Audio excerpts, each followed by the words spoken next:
lap record, 13.685. On pole position in Open Pro, Trevor Bruner, second place with a 13.850, also under the lap record.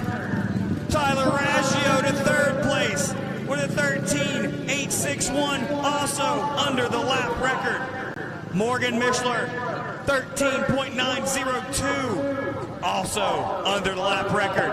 Chase Sadoff rounds out your top five with a 13.93. Dan Bromley with a 13.94. Killer Whale with a 14 flat. Aiden Brown with a 14 flat. Cameron Smith 14.1. And Jonathan Conamy 14.1.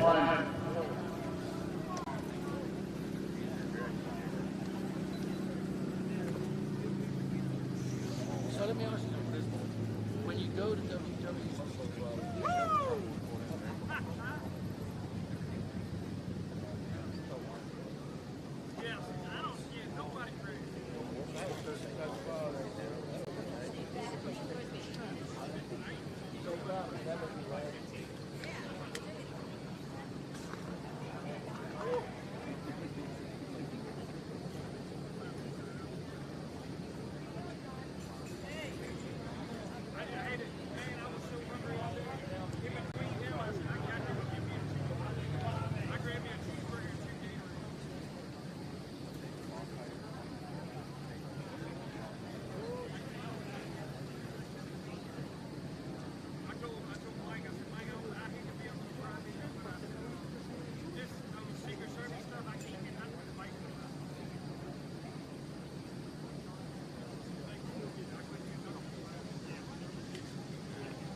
Hey, if I could get Mike Hacker or John Nickens to the scoring tower, please. Either one will suffice. You both don't have to come up here, but if we can get one of you two to the scoring tower, that would be great.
sitting up here on the fence.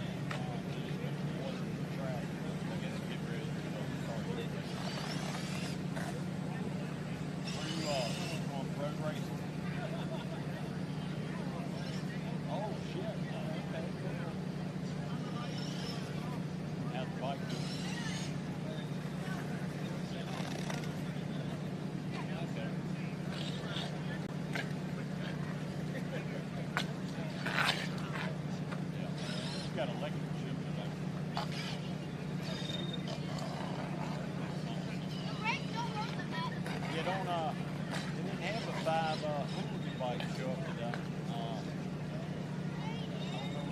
safety stuff tomorrow night or something going on the track?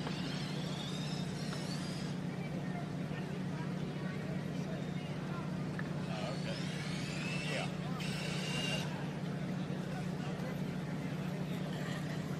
Oh, okay. That's probably I don't know where yeah, I'm not sure how.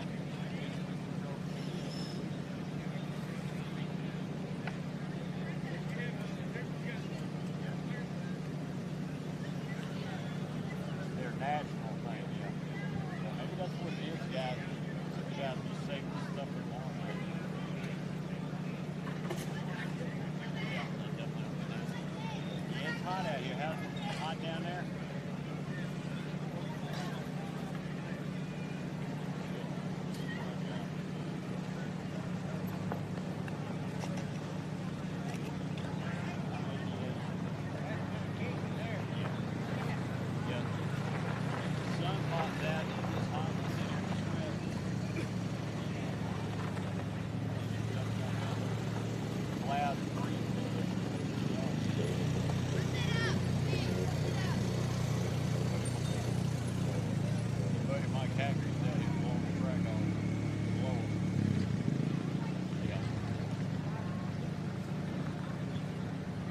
Yeah, his team's here. Huh? Yeah. Yep. Yeah, I mean, it starts but it just, like they like to be on the and then, you know, some people just don't want to. Yeah. Anyway, well, be safe, ride your ass off and have fun, man. Yeah. we're gonna ride bikes down to the race tomorrow.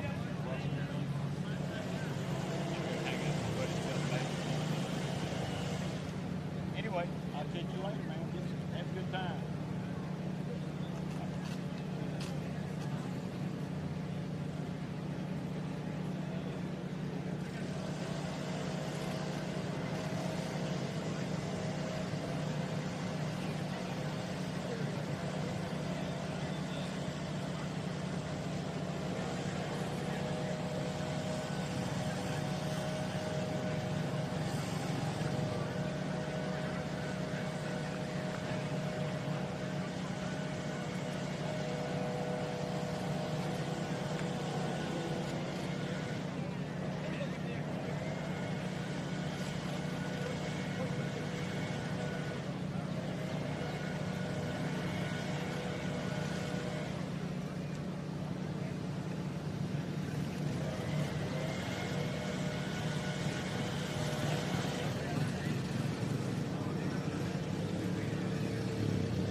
Racers in the pits, heat races have been posted. They are on the bottom of the scoring tower.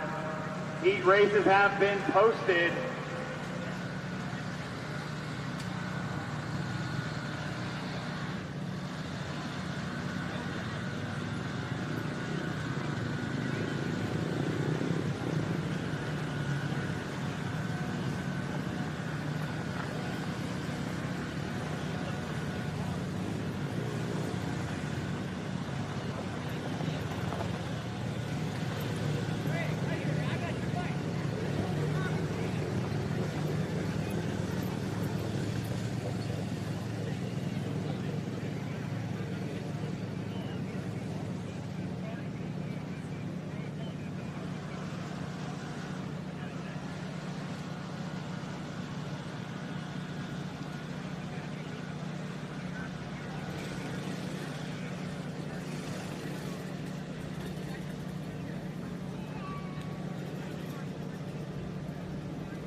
All right, 450 Pro-Am.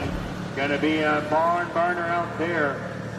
Heat race number 1. I see Trent Lowe chase that off. The Killer Whale, Cameron Smith. Showtime Shelton. Nick Henderson, Aiden Brown. Oh, goodness, that's going to be a good one.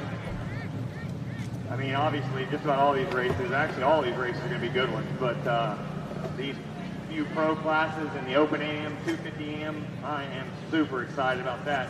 We're doing final little bit, folks, if you were wondering what the holdup is.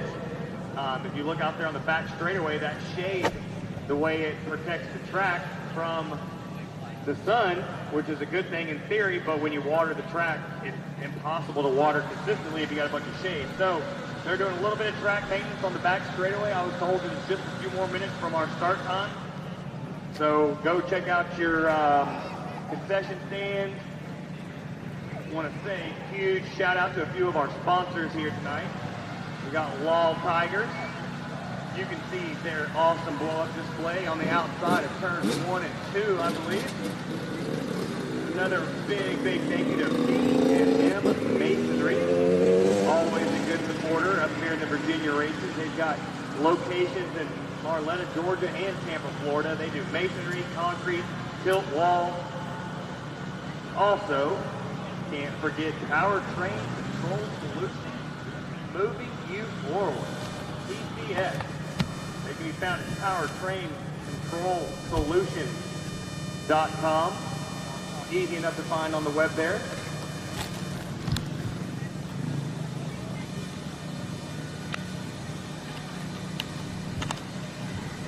For those of you tuning in, and for those of you wondering here in the pit, you can go to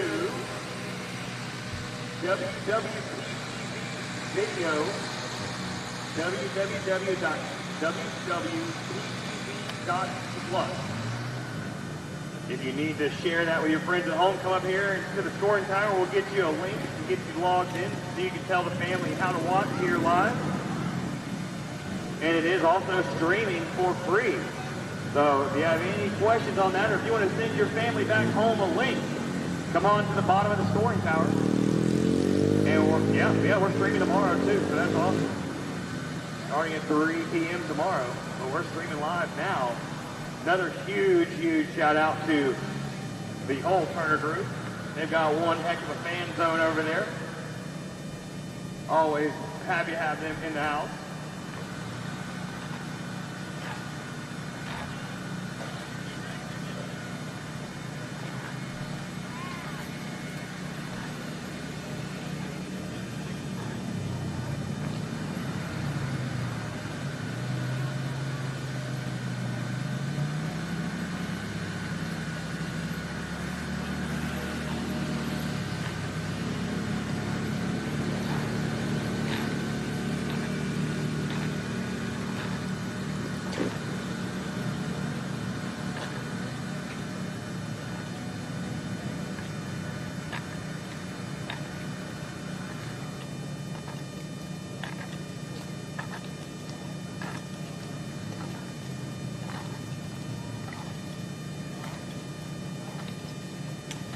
Once again, racers, we're doing just a little bit of track maintenance over in the entry of turn 3.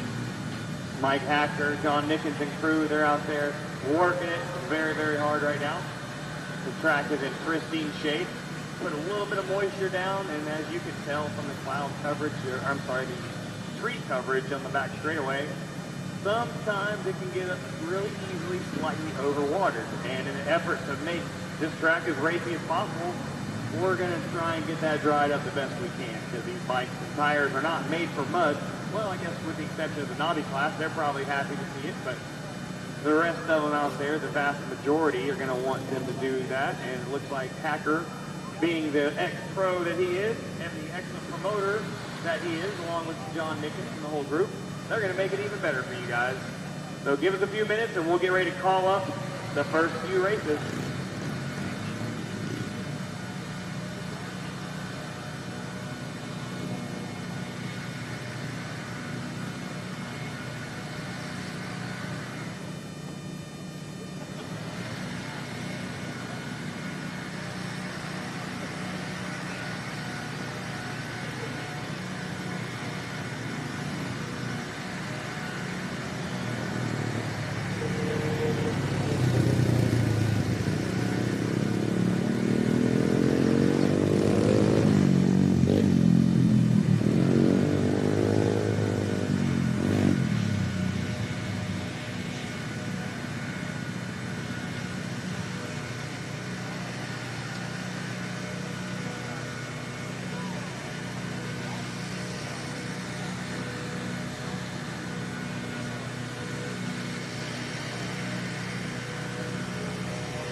All right, attention in the pit, heat race number 1.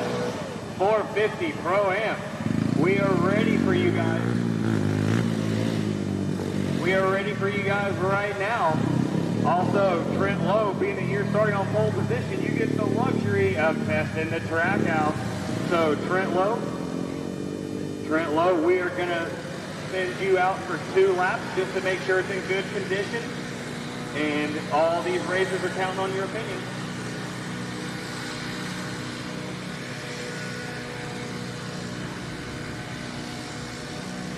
The only reason I was saying, and actually we could do it right here with the wall tires in the back.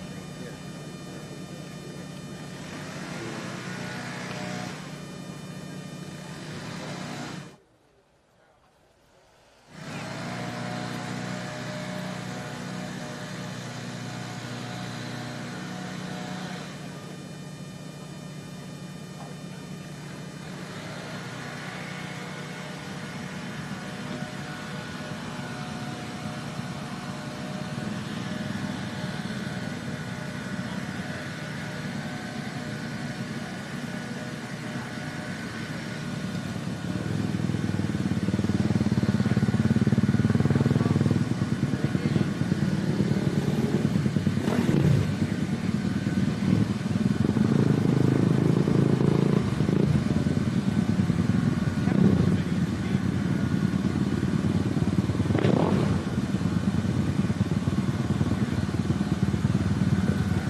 All right, looks like we're going to send Trent Lowe out here in just a quick minute for a couple of test laps, just to give the track a little shake down as he is about to head out now. Once Trent gives the track a thumbs up, then we're going to get ready to go with our first 450 Pro-Am heat. This one is going to be a stacked one.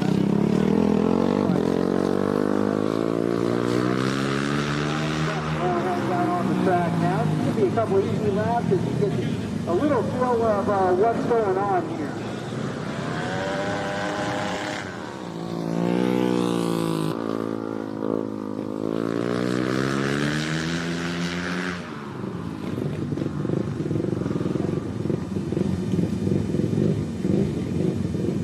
Looks like a thumbs up from Trent Lowe after a couple of quick laps, which means we're going to get ready to go to race number 1. Trying to get this program rolling for you folks. Definitely we can get out of here as early as possible. We've got a chance of weather, but that's a slim chance. So just going to take a little precaution on this to try to get this program running. Get some of the heat races knocked out of the way. That way we can come back with opening ceremonies and just a little bit of time for these fans to start rolling in here. You always know this is a packed house here. What do I take those and I'll go get him? Speedway. Just give me a thumbs up when you're ready to go. First heat race in the lineup street now. Because I need it. Trent Lowe sitting on pole on the Turner Racing Honda, followed by teammate 88 Chase Sadoff. These guys are in a 5-way battle in these single points right now for second, along with Maxwell, who is part of that championship battle over second right now in the AFP standings. Max Whale here on his factory KTM, all the way from Australia. Max Whale on the 18 will be lining up.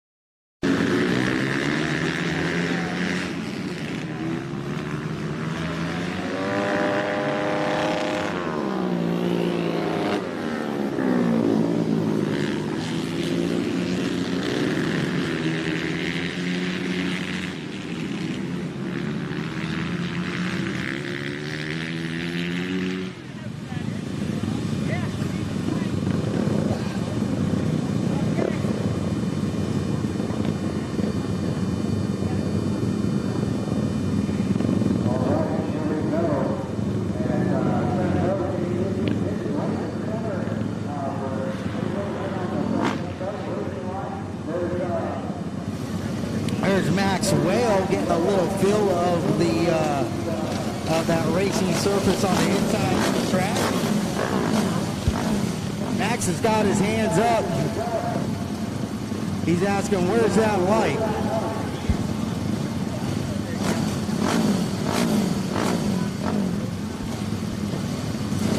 Okay.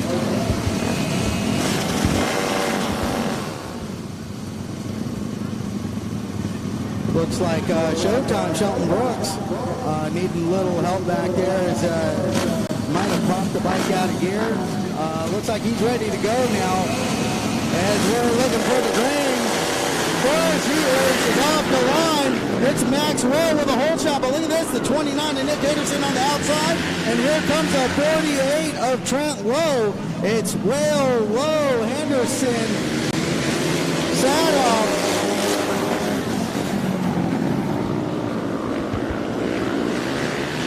New leader Trent Lowe setting sail out front.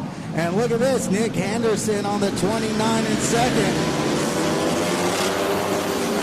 Nick Henderson, team owner, showing that he's still very capable behind the set of handlebars as Nick Henderson does a fantastic job in second place.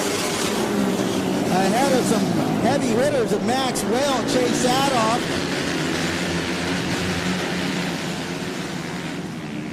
Trent Lowe, 1 lap to go for Trent Lowe.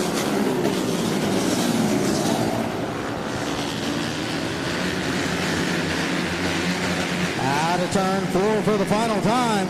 Heat race number 1 winner, Trent Lowe. Followed by Nick Henderson, Maxwell. Impressive ride for the 29 of Nick Henderson on that Corbin Racing Mission Memphis Shades back Yamaha, should I say. Memphis Shades back Yamaha. Nick Henderson with an impressive second place finish there. All right, let's go real quick.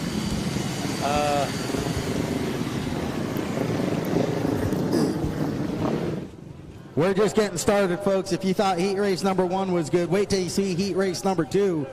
We got factory Yamaha rider Trevor Bruner lining up in pole position for heat race number 2, followed by the factory Honda, the number 13 of Morgan Mishler, the 55 of Tyler Raggio, the 62 of Dan Bromley, the 22 New Jersey rider KTM Johnny Conaby, and number 6 of, or in the 6th position, the number 10 of Walker Porter. That's all on the front row there, and on the back row we got the 5A of Aiden Johnson.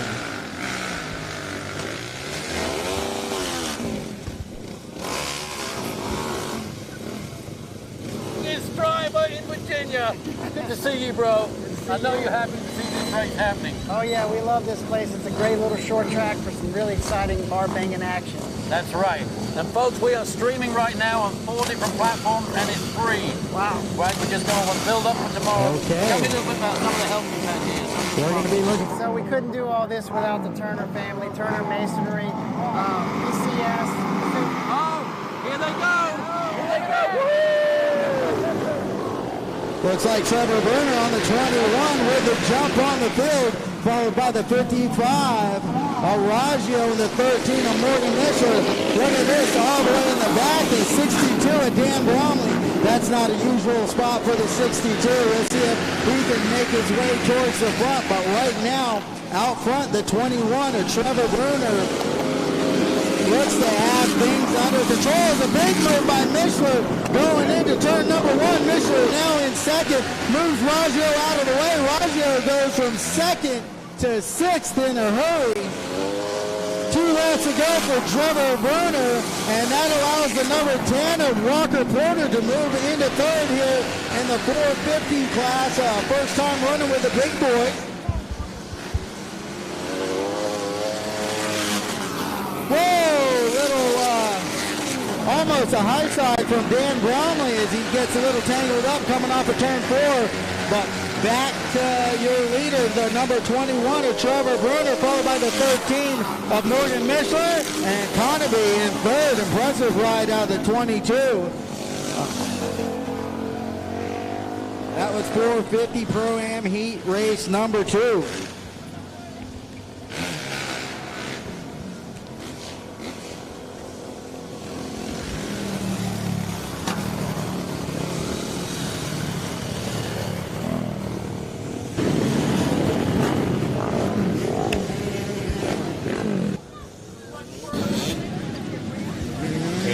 CC's out on the track now. Florida rider, number 99 of Brody Hanson is going to be your pole sitter, followed by Illinois rider, the 84, Braxton Reagan. Another Illinois rider on the 11X lining up third. That's Settle. And local boy, 17, J.D. Nichols lining up fourth, followed by the 44W.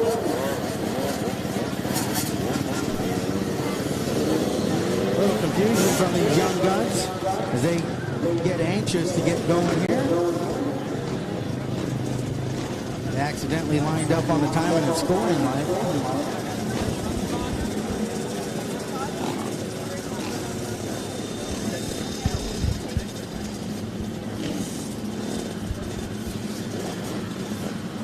Braxton Reagan had his hands out there real quick. Got a quick question for the starter. Looking for where the green light is. We're going to flash it.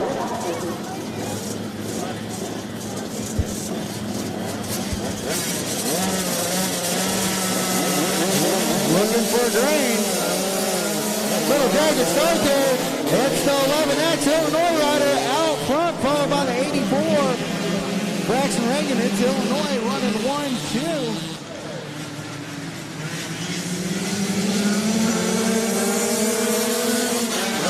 Settle out front, followed by Reagan, and look at this.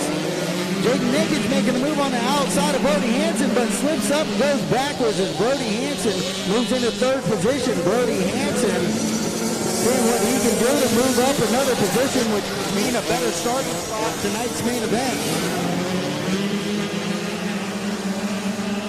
As it looks like the top four are pretty well evenly matched here.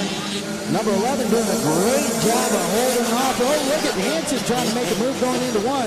Looking for an opportunity to get by Reagan there as they head into three.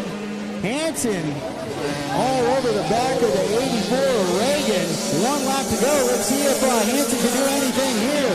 He's going to go high. Let's see if he can diamond it off and try to get under Reagan. Down the back straight. Doesn't look like it's going to happen, but here goes Hanson with a big move into turn 3. New second place rider. Oh, and here goes Reagan back, but it's a number 11. Settle with a big win. Followed by the 99 of Brody Hanson and the 84 Braxton Reagan. Man, that was a pretty good race for these guys. And that was just a heat race. You can only imagine when there's a big brass trophy on the line a little later tonight, what that race is going to look like when it comes main event time. Wow. Wow, what a race that was, man. That's 85 class. They were freaking smoking out there. Ride of the day so far is going to go to Brody Hanson. He was kind of sleeping at the light, and then all of a sudden, he's in a battle for the lead. So what a race. That is going to be a good feature coming up a little bit later, folks. These are 5-lap heat races. You don't have a whole lot of time to get the job done, but we're going to turn it back over to the Salmonator. I don't know if that's what he goes by, but that's what I call him. There we go, 50 plus. Kenny Dolan, New York rider. Kenny's going really fast here today. Looks like Greg Boyle on the 27C lining up second, followed by the 114, the 25A of Tom Boscher. Lining up fifth, the 383 of David Lotz. And the 28. On the back row, we have the Tim Norris, the 72, and the 28. Hang on a second.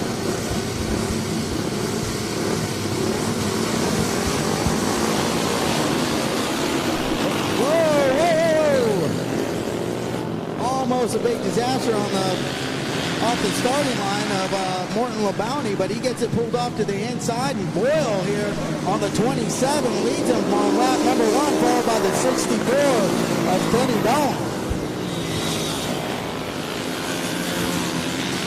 This should be a good battle over first here. A couple of veterans. Both of these guys have spent a lot of time going in circles.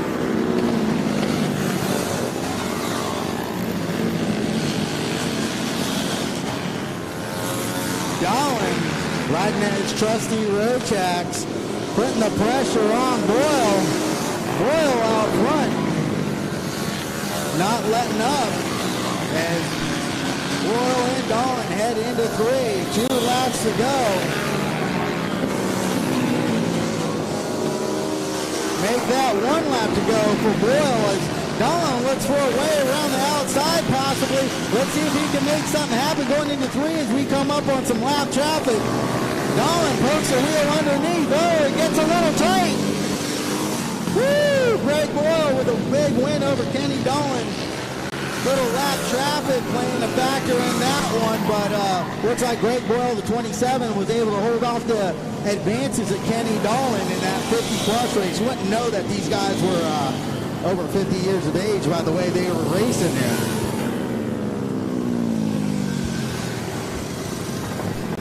If you thought that heat race was something, we got another 50-plus heat race. A lot of these guys here tonight. I can't see the name. 50-plus heat race number 2 as the number 9 of Rowdy comes out. He's going to be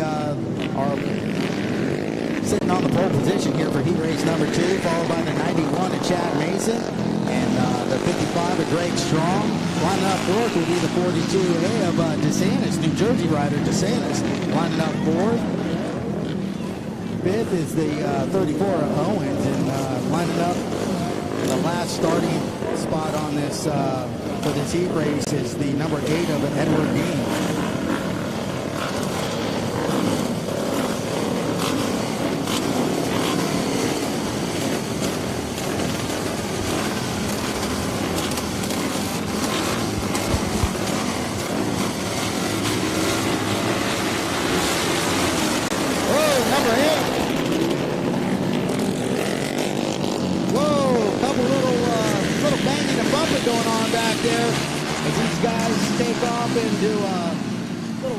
Start, but it's the number 9 of Rowdy out front, followed by Chad Mason on the 91 and 7.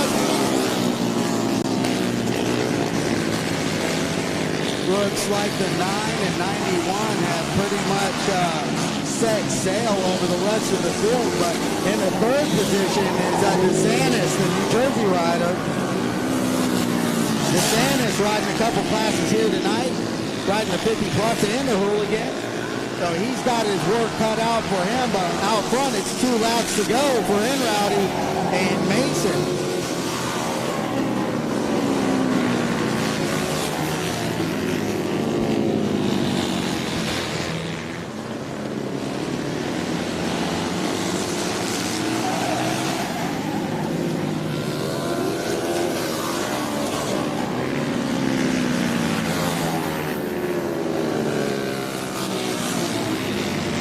Checkers out this time for number 9 Rowdy, followed by the 91 of Chad Mason and the 42 of DeSantis.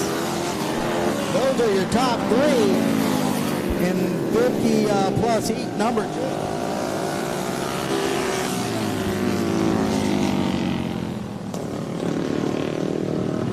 Next up are little guys, the Knobby tire class. These motorcycles are 70cc to 125cc.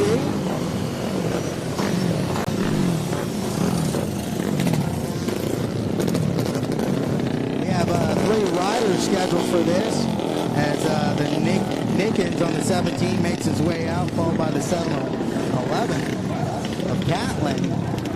And here comes the number 7 of Tim Norris. Tim Norris making his way out onto the track now. Ellen Nickens takes her spot on the 4th position here. Sounds like we got some 17 fans in the stands here as we hear Go 17 for Ellen Nickens.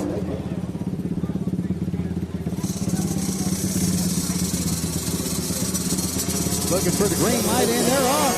Ellen Nickens will blast off the line with a huge hole shot over the 711.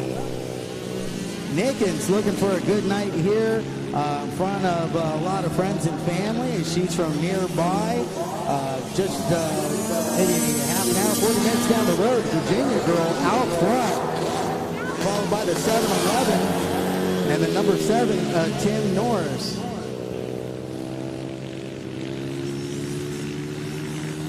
This race looks to be pretty well set as Ellen Nickens comes by the start-finish line right now.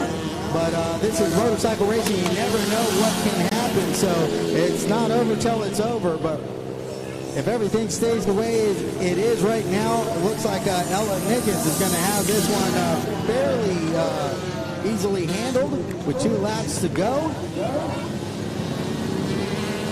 The number 7, Tim Norris, doing a good job here of keeping the 7-11 in his sights. That 7-11 cannot make a mistake, otherwise Tim Norris is going to be able to capitalize on that. As Ellen Nickens rounds turns 1 and 2 for the final time, heading down the back straightaway.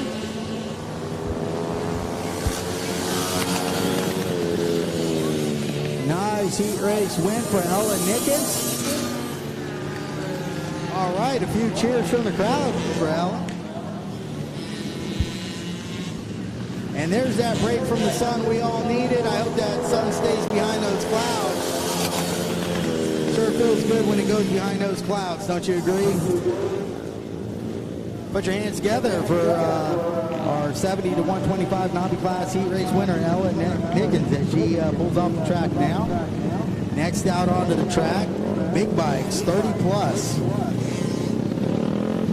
So all these riders, in order to sign up for this class, have to meet an age requirement of 30 years of age or older.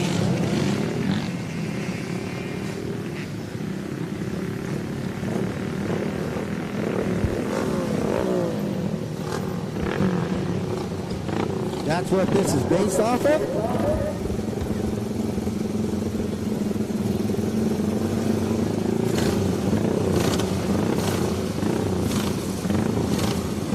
The 30-plus class with the 29 of Nick Henderson, followed by the 28A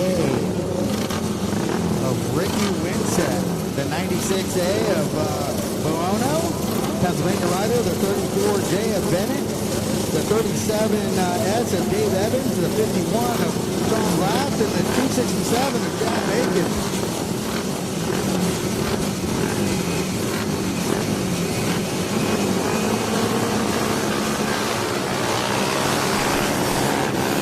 Ricky Winsett with a big hole shot, but the 29 of Nick Henderson says, I don't think so, Rick. As the 2 Pennsylvania riders go 1-2 on lap number 1. Actually, it's Pennsylvania riders 1, 2, 3, followed by New York. Kenny Dolan in 4th.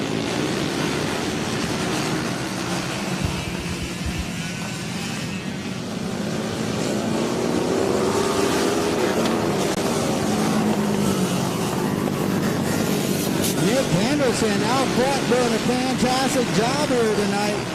Nick's a phenomenal rider. Doesn't get the chance to do so as often as he would like, as he's busy spinning wrenches for his rider Dan Bromley. But right now, Nick Henderson out front making it look easy over the 28A of Ricky Winsett, Barono in 3rd.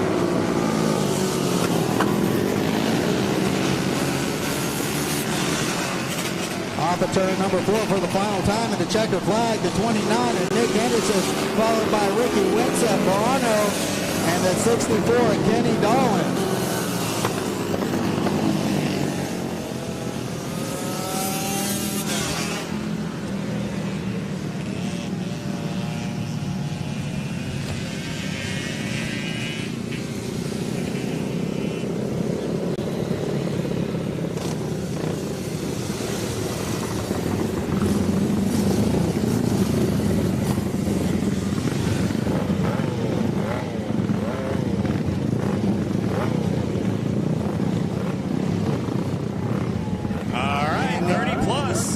Missing a few of you out there, 30 plus, Vintage Light, I'm sorry, Vintage Light.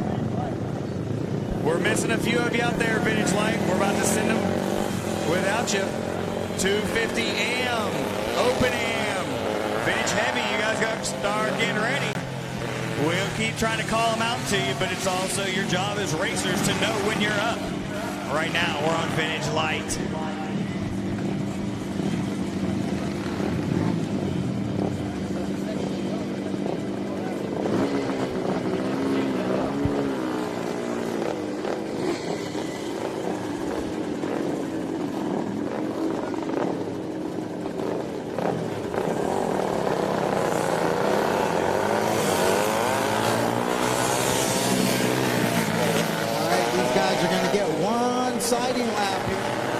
the Vintage Light class. Vintage Light.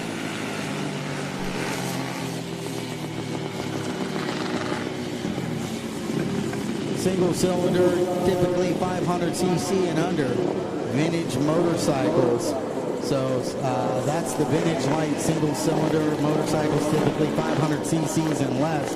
As the number 41 of Ron Andrews making his way up to line is going to be your pole position sitter, followed by the 16 of Dave Singleton. But Dave Singleton hasn't made it out onto the track yet, and actually that's what we're waiting for now. We're going to give Dave a quick minute to see if he can get together, and here he comes as he makes his way out, followed by our starting lineup is the 41 of Ron Andrews, the 16 of Dave Singleton, the 81 of Tracy Edwards, the 13 of Justin Hall, and the 22 of Johnson.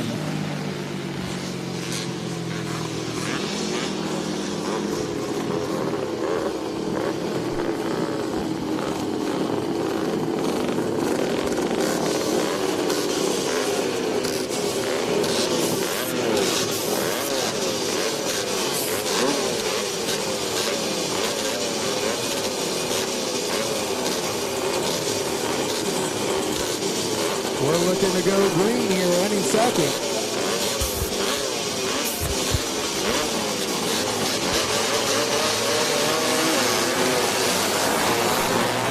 Hole shot by 16 of Dave Singleton. But here comes the 41 of Andrews. As he tucks it up the inside to lead him off of turn 4 for the first lap. Singleton, 1-2, followed by the number 9. It was a late entry here in this class.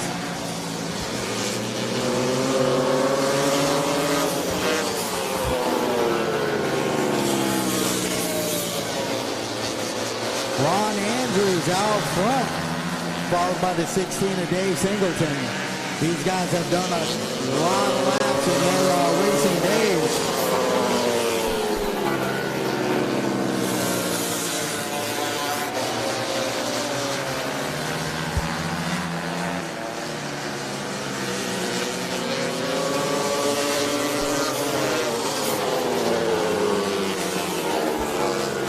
To go for the 41 of Andrews, as he's going to see the checkered flag this time by Ron Andrews, Vintage Light Heat Race winner.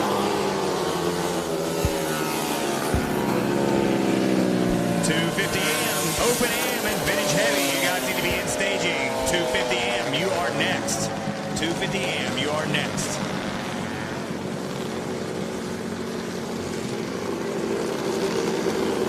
The Young Guns are coming to the line next. The 250 Amateurs Open Am.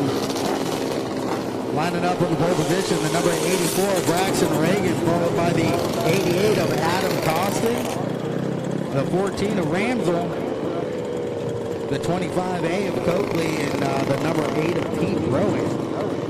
That's your starting lineup for 250 Amateur Heat Race number 1.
Check 1, 2. There we go.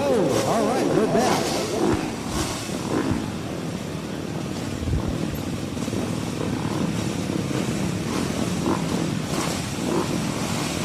Starter gives an official look over.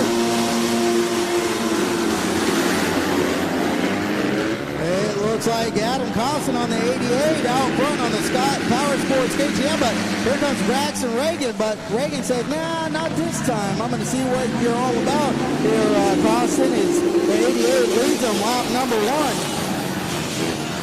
Coakley in second, but out front it's the 88. Pennsylvania rider Adam Costin, followed by Illinois rider Braxton Reagan on the 84. A little slip up by the 25. Let's see if the 14 of Ramsel can get underneath. Doesn't look like he's able to make anything happen as we turn our attention back to the top 2 riders coming off of turn number 4 right now. 2 laps to go for the 88 of Adam Costin and Braxton Reagan as they are nose to tail.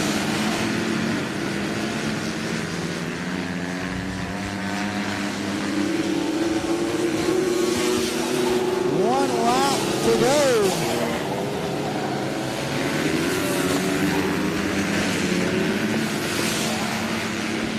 As the 88 of Adam Costin leads Reagan off at turn 4 for the final time. And sneaking into 3rd place is the 14 of Ramsel, capitalizing on the mistake of the 25 of Coakley there. Ramsel able to get by and pick up another spot, which will help him out in tonight's main event with a better starting position.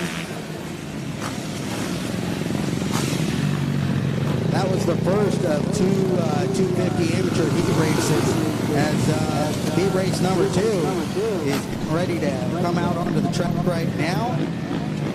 26 of Cody Michie is going to lead him out, followed by the 007 of Monty Pedri, the 17B of Barris lining up 3rd. In the 4th position, the 81 of Brady Mason.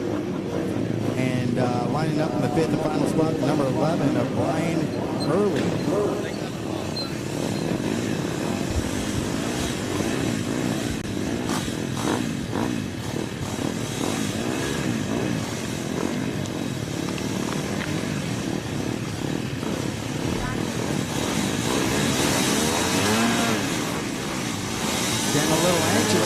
Starting to give them, it's time to go. Green lights off. 26 with a big hole shot. That's Cody Michie. Followed by Monty Pedri in second there. Pedri on the 007. Moving up to the 250. Last year he was on the 85. Pedri looking comfortable on his KTM there in second, but out front is the 26 of Cody Michie. These heat races are just 6 laps, so you don't have a lot of time to make up for any lost ground. You got to act quick. As the 26 of Michie looks to hold on to 007 of Pedri. One mistake and it could be all over, but right now the 26 is keeping it together, gives a little look down, and knows that he's got 1 lap to go before this thing is official.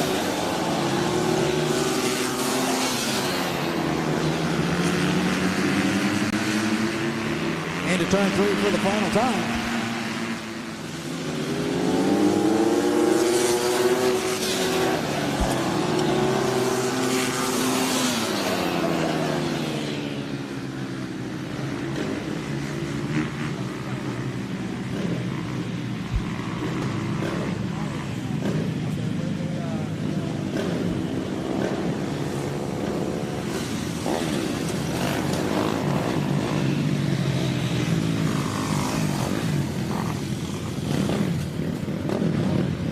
That was heat race number 2.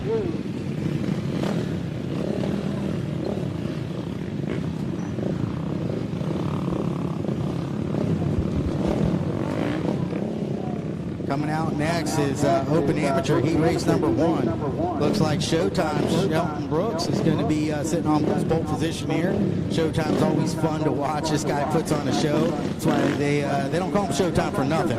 And coming out in the second spot is the 84B of Braxton Reagan, followed by the 88 of Adam Costin, the 14 of Ramsel, and Hayden Johnson lining up 5th on the 5A.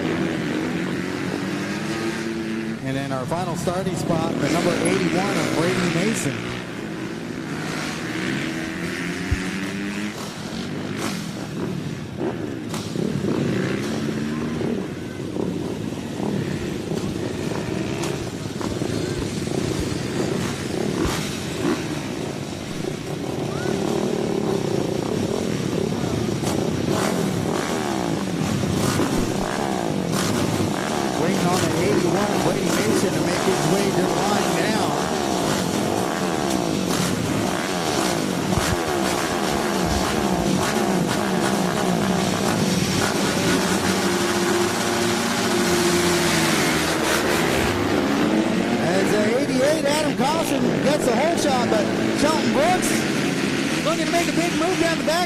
New leader Shelton Brooks. I told you this guy's a lot of fun to watch. That's why they call him Showtime. 85 Shelton Brooks out front, followed by the 88 of Adam Costin, and the number 5 of Twinkie the Kid, Aiden Johnson in third, followed by the 14 of Ramsel.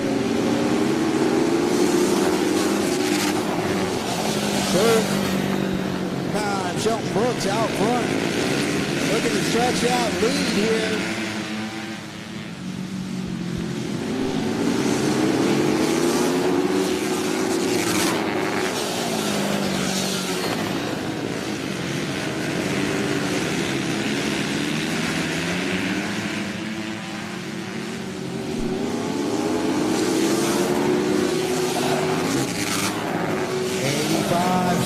Showtime Brooks out front, making it look easy as the top three are pretty spread out now. Looks like the best race on the track right now is on fourth position over Ramsel and Braxton Reagan.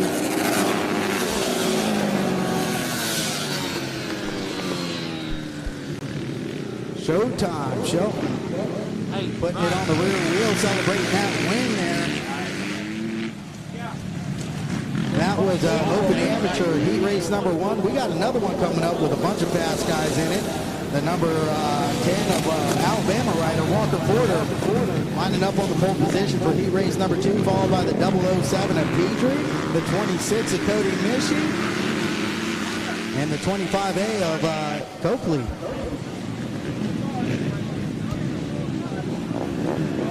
Starting to see the fans pour in now as we get closer and closer to opening ceremony time.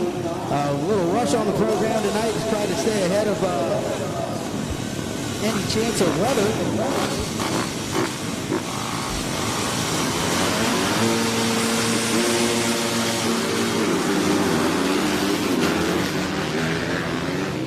Alabama rider Walker Porter out front, followed by the Mishi in second. Mishi runs it in super deep downshifts to try to save himself, but still misses a spot. Look at this, the 25 of Copley takes full advantage of that, finds himself running in second, but here comes Mishi back underneath the 25 as they head into turn number 3. 007 of Petrie takes full advantage of that, says, look at this, I want to come by you too, as he now takes over the third position. Out front, the number 10 with 2 laps to go, Walker Porter styling out front, leaving the field behind, making it look easy.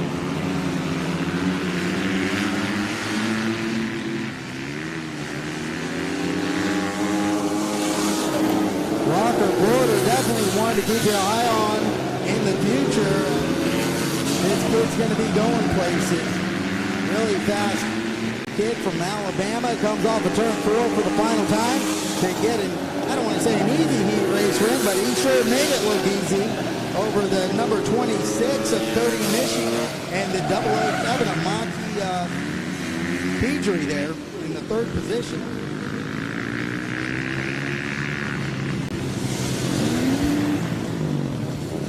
That's going to conclude the 2 heat races for our Open Amateurs, and tell you what, that's going to be one heck of a main event coming up later tonight, because a lot of fast guys in both of those heat races. It's going to be real interesting when they are all grouped together going head to head. But out on the track right now are vintage heavy bikes. These are 500cc and above. So it could be single cylinder, could be twin cylinder. It's a vintage heavyweight class as the 21 Aaron Woods takes his spot on the pole position, followed by the 51S of Sean Glass and the 34 of Bennett.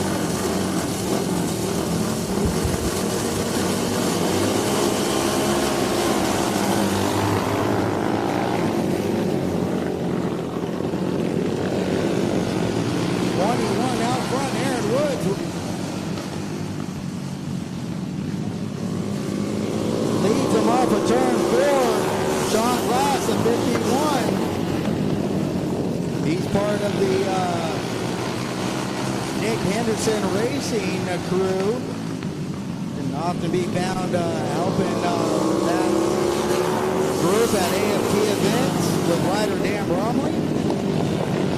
And right now he finds himself behind the handlebars having a turn at racing. John Glass 2 laps to go this time around. Back out front, the number 21 of Aaron Woods stretching that lead with 1 lap to go.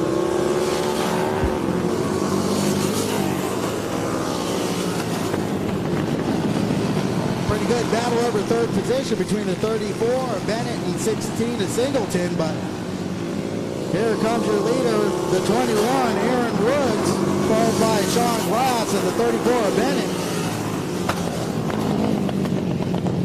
That's your vintage heavy heat race running order.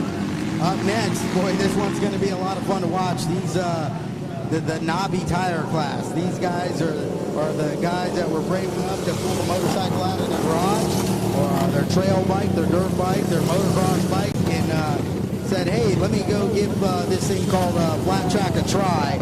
Knobby tires and all stock motocross suspension, and it makes it a lot of fun to watch these guys give it a go.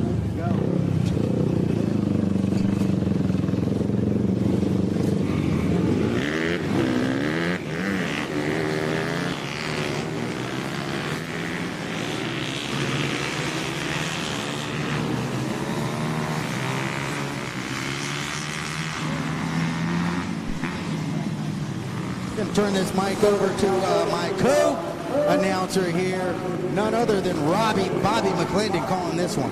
Oh man, we're excited about this one too, folks. Keep your eye on that number 8. That is my guy right there. Eddie Dean on the number 8 factory Honda. It's an XR XL 250, I believe, maybe a 350. It doesn't really matter because he's got the tool kit on the back fender with taillight option.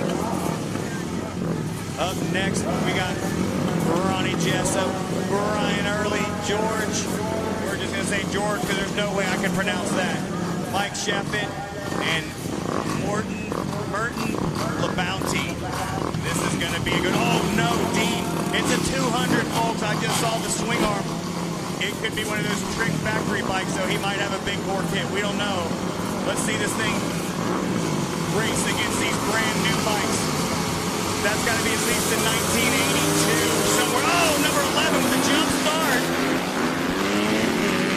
But it looks like they're going to let it ride. 11 down the back straightaway. Oh, Eddie Dean. He's up to 5th. Hey, look at that power mover on the outside on the factory Honda. He's up to 4th. But your leader right now, that's the number 11, Ronnie Jessup. Followed by George and Brian Early. Down the back straightaway to go. Eddie Dean looking around the outside. Not happening. He's got those 200 cc's working overtime. Second place, number 43 just about steps off of it. That's George. With the slightly difficult sounding last name that's hard to pronounce. He's still working hard, but still Jessup out front. Oh, almost into the back wall. Number 11 on the blue bike. I thought he was going over the top, but he saved it somehow. That's Early. What a race this has turned into. That's a 150R, folks, down the back straightaway. Eddie Dean working hard over there for 3rd. He wants that final podium spot in the heat race. Brian Early says, you're not going to take it that easy, Bucko. I've got way more horsepower than you. But that 150R in front, that's still Jessup. He's He's got George right behind him. Oh, early, shooting the high line, still going for third. Can't make it stick. He's going to have us do a tire change later on. He smoked that one. Here comes Chiffette on the 250, and rounding up their fields, Alan LeBeau. We need our 65s, 450 AMs, and hooligans to staging.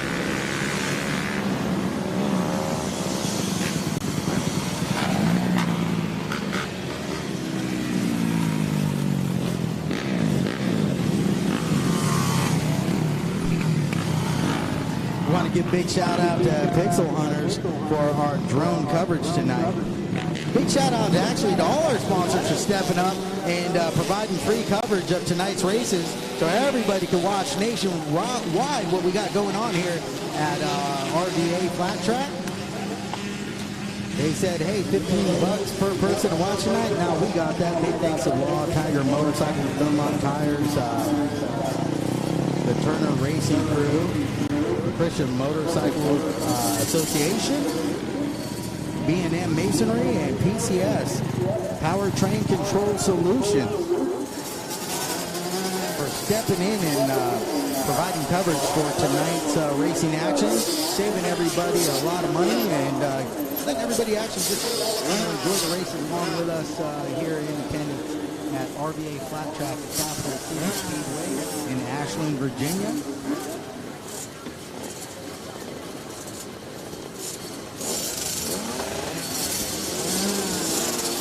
Next down on the line right now,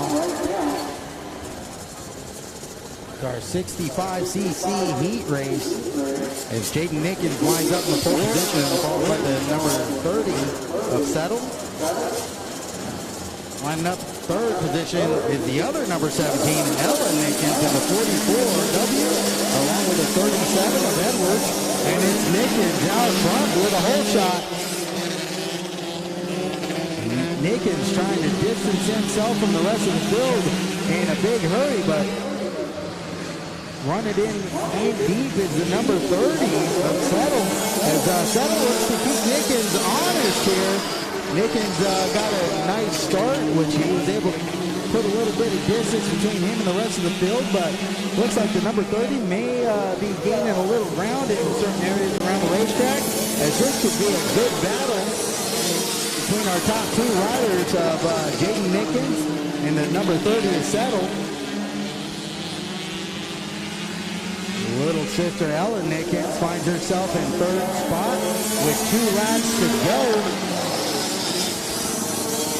for the number 17 of Jaden Nickens. Jaden Nickens out front looking good. This time around it's going to be the white flag, which means one more lap for our 65cc heat race.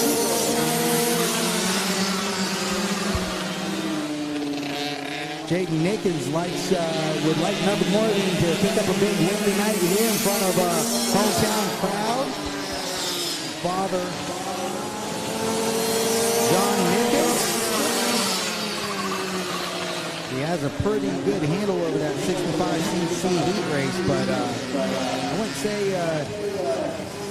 it's going to be an easy feat come main event time. That number 30 Settle was right there keeping the 17 of Nickens honest that whole time. Out on the track now, the 450 amateur heat race. 85 Showtime Shelton Brooks. Going to be starting off pole position, followed by the number 10 of Walker Porter. Lining up in the third spot, the 5A of Aiden Johnson. And maybe a scratch, the number 37S of Dave Evans.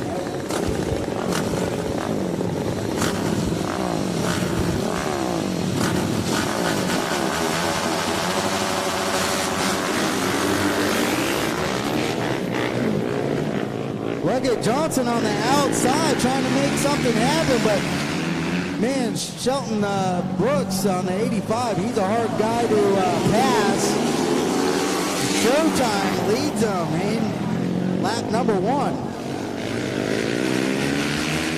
not the best of starts for the number 10 of Walker Porter, who finds himself running third right now behind the 5 of Johnson. But Walker Porter looking to make something happen as they head into turn 1. Doesn't quite get the pass accomplished, but he's not going to be done trying, as it's 2 laps to go this time around. The battle for second is letting the 85 of Shelton Showtime Brooks pull away, which he don't mind. That's going to be perfect for him with 1 lap to go. And Walker Porter, putting a move on the 5, just can't quite get it done. Aiden Johnson doing a fantastic job of holding off the number 10. And here he is across the checkers, number 85, Showtime Brooks, followed by the number 5 of Johnson and Walker Porter, who just couldn't find a way around the number 5 of Aiden Johnson. Out next, our hooligan heat race. These are street bikes turned race machines, twin-cylinder motorcycles. Got to utilize the stock street bike frame. So after that, it's pretty much game on. These guys could change suspension, the front and rear. They could add traditional dirt track wheels, 19-inch wheels, and as far as what they do to the power plants, that's pretty much up to these guys. So it's pretty wide open racing. It's a lot of fun. A lot of old former pros ride this. As you see the number 88 of Ron Wood lining up there next to the 421 of DeSantis, and the 64 of Georgie Price, the number 26 of Ben Ludlow, and the 13 of Tom Street. Ron Wood having a little discussion with our starter there. Looks like got everything under control. Georgie Price with a big hole shot there. Whoa, rubbing and a bumping. That opens the door up for the 26 of Ludlow. Ludlow goes by, takes full advantage of the battle between Price and Ron Wood. Ron Wood, our last year's RVA Hooligan main event winner, finds himself sitting in third position, but Price trying to make a move on Ludlow. Man, these guys are racing like there's a ton of money on the line, and this is just a heat race. This main event tonight is going to be a barn burner, as these top 3, man, they are really going for it. Ludlow doing a good job on that Triumph, so it's Triumph, Harley, and Harley with 2 laps to go. Ludlow out front over the 71 of Price and the 88 of Ron Wood. Ron Wood, the big winner here last year, finds himself sitting in third, making a move on the 64 Price with 1 lap to go. Can he make it stick? Yes, he does. Ron Wood now in second spot. He's got a little bit of time left. See if he could get around the 26 of Ludlow as they deal with lap traffic. Ludlow wins that one over the 88 of Ron Wood and the 64 of Georgie Price. Wow, that was an insane race, and like I said, that was just a heat race, no money on the line, so we could only imagine what it's going to be like when the cash is on the line for that main event later on tonight. These guys have no qualms in rubbing elbows and going for it, and they sure make it exciting. So that's going to be a fantastic main event coming up later on tonight. Out on the track now are Mad Dog class. These are the Mad Dog bikes. You might say, hey, what's a Mad Dog bike? Well, these are air-cooled 150cc motorcycles, fitted out with Flattrack tires, and once again, it's kind of, game on. It's a quick, affordable way for a lot of people to get into Flattrack racing. These motorcycles are very versatile, whether you're a beginner, an amateur, a pro, doesn't matter. They're a whole lot of fun no matter what your skill level is. So you see a little mix of riders here as the 17D of Barris lines up on the pole position, followed by the 21 of Aaron Woods, who we've seen out here earlier tonight, followed by the 10C of Abbott, and 13 Justin Hall, the 44 of Reagan. Makes his way out onto the track now on his Sunday Motors. Reagan late to the line. supposed to line up fifth. On the outside of the front row, we got the 22 of Johnson and the 72 of Tim Norris on the back row.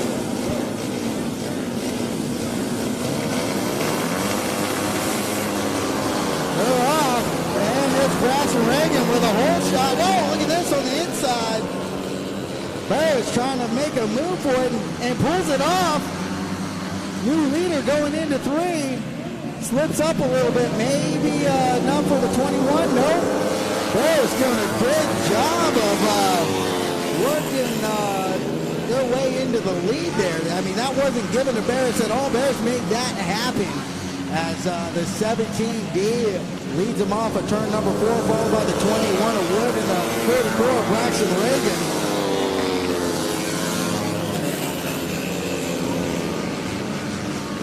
Reagan getting by the 10C of Abbott for third. As front two are pretty well spaced out. We got a 2-rider battle over third, and we got a 3-rider battle over the fourth position here. As the 22 of Johnson makes his move going down the back straightaway. White flag out this time by for everybody.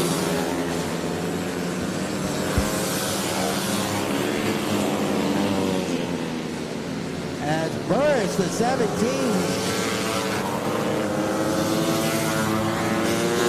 with an impressive win in that Mad Dog heat race. I say impressive because Burris didn't get the best of starts. Went into turn 1, I think third, cut it a little low, got underneath Braxton Reagan and said, you know what? I'm here to win this race, and that's exactly what the 17 did there. That race was not given to the 17. That was a heat race win earned. As next out on the track now is the 40-plus class. This is going to be another barn burner. These two riders coming around to the starting line now, the 64 Kenny Dahl and the 28A of Ricky Winsett. These guys have both been really fast here today in qualifying and practice. And a little bit of a surprise, the 64, Kenny Dolan, is putting in some really impressive lap times earlier. Lining up third is the 96A Pennsylvania rider, Verona. Followed by the 27C, Greg Boyle.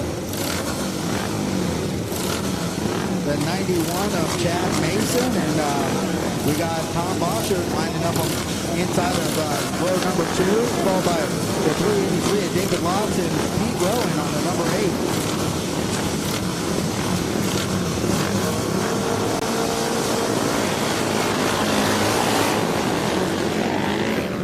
96 with a hole shot, but look at this, the 64, Kenny Dolan. Looking to make a move on the inside, and here comes the 28 of Ricky Winsett trying to square up Dolan. It's a 3-rider battle right now up front between the 96, the 64, and the 28. The Pennsylvania sandwich for Kenny Dolan as he finds himself between 2 Pennsylvania riders.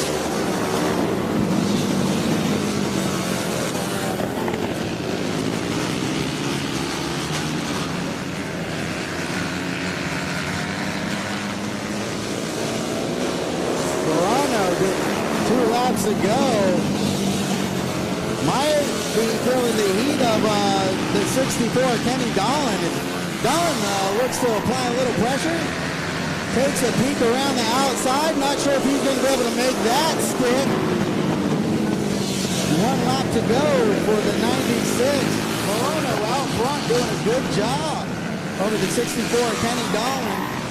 Come out for the checker this time by. It's the 96, the 64 Dolan, and Winsett in third, followed by the 27 of Greg Boyle.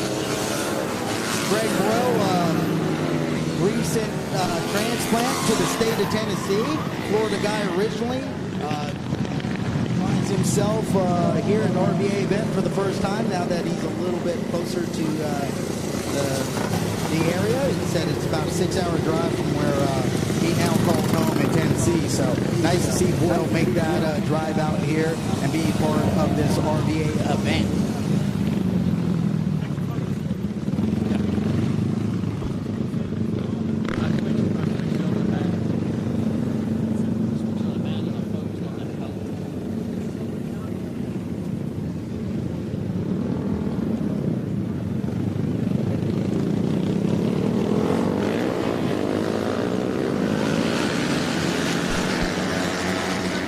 These are the big dogs, the Open Pros coming out. 48, factory Honda rider Trent Lowe takes his spot on the starting line here, followed by the factory Yamaha rider, the number 21, Trevor Bruner. Tyler Raggio on the 55. Man, this is a stacked heat race right here. I mean, this is kind of like an AFT national main event, actually.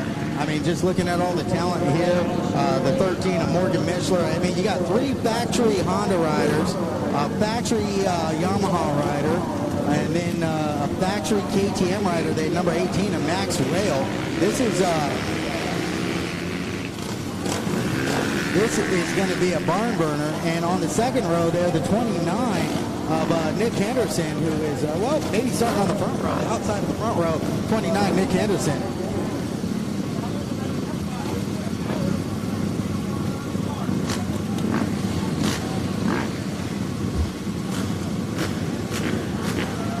On the back row, you got 18 Max Whale, the 17 of Cameron Smith, 8 Brown on the 112, and Conaby on the 22.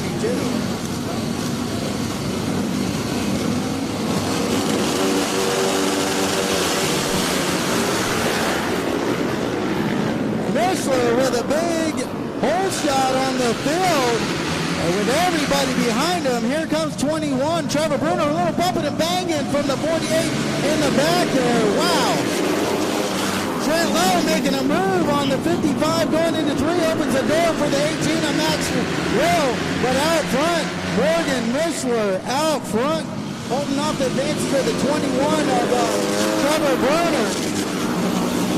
This is exactly what Mishler needs right now at this point in the season, a little bit of a confidence booster.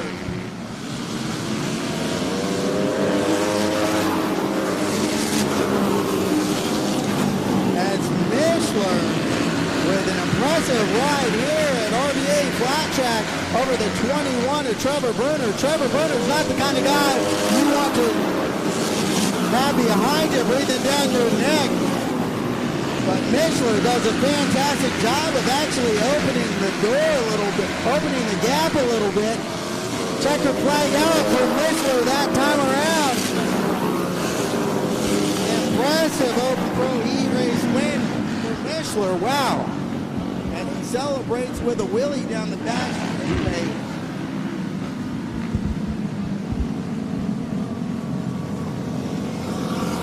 Wow, what'd you guys think of that one?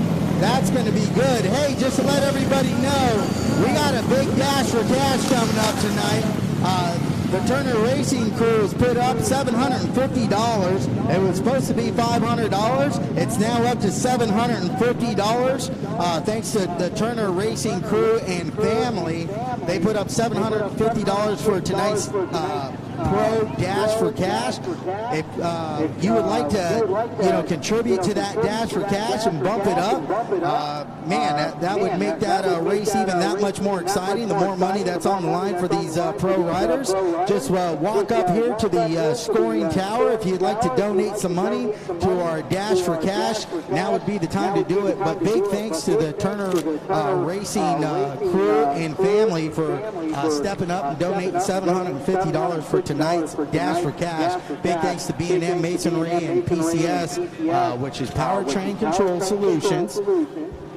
You can find them at www.powertraincontrolsolutions.com. PCS is actually located probably less than 3 miles from where we're all sitting right now. So a local company getting behind the RVA Flattrack event that we have going on here tonight. So, you know, this is a great community building event as Powertrain Control Solutions jumps on board to be part of tonight's program. We'd also like to thank Law Tigers Motorcycles, Richmond Harley Davidson, the Christian Motorcyclists Association, Dunlop Tires, and of course all you fans for coming in and you know, being a part of tonight's racing action.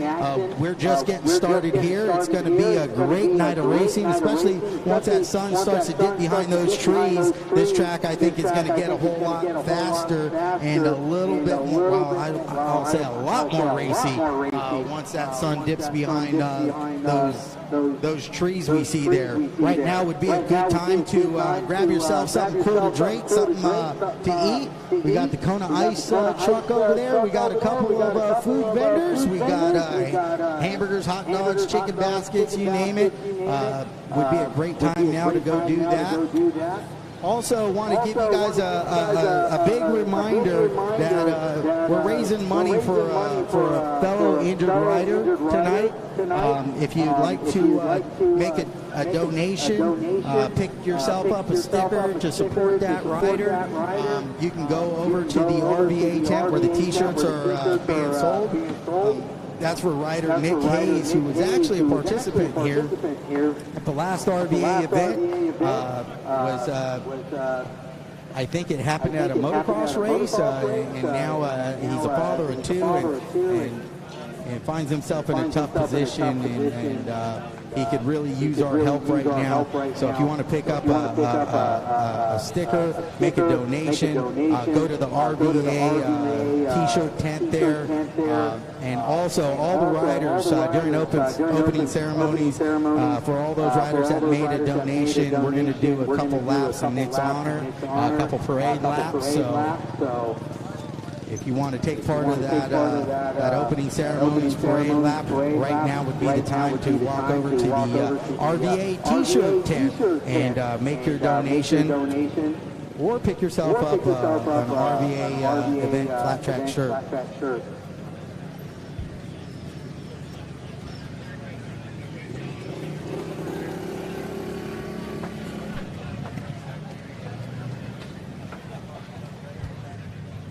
Also want to give a big shout out to WWP TV Plus for covering tonight's action.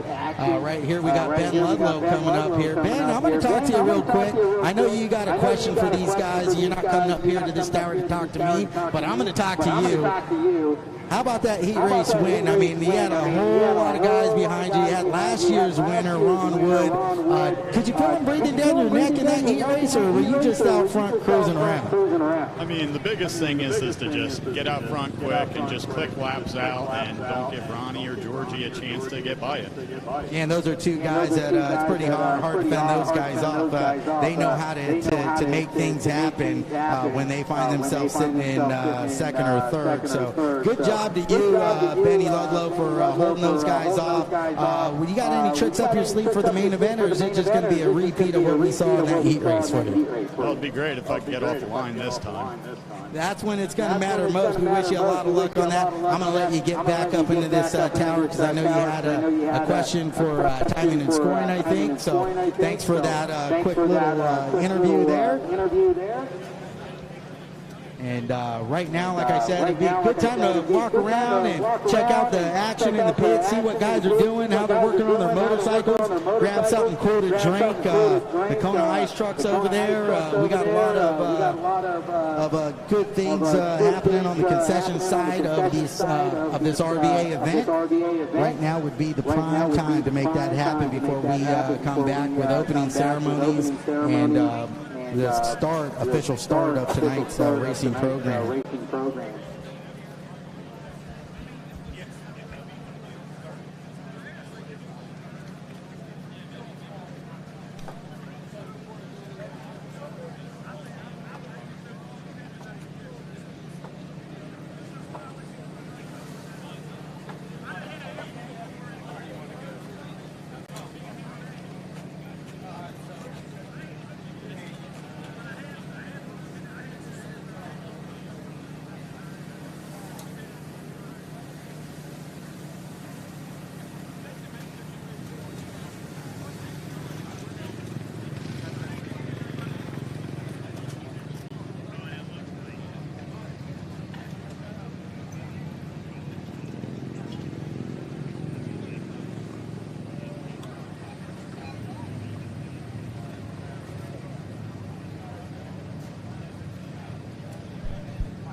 Ben Ludlow. Ben Ludlow. Ben Ludlow. Ben Ludlow. I believe that you were looking at the heat races, Ben Ludlow. Or qualifying Ben Ludlow. Because the features aren't posted yet, Ben Ludlow. Ooh, how you like those apples, Ben Ludlow?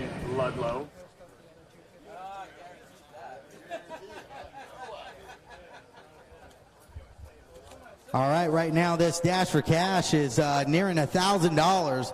If you guys would like to contribute to tonight's Turner Racing Dash for Cash, make your way up here to the scoring tower, and you can make your donation. We'll throw that in tonight's Pro Dash for Cash.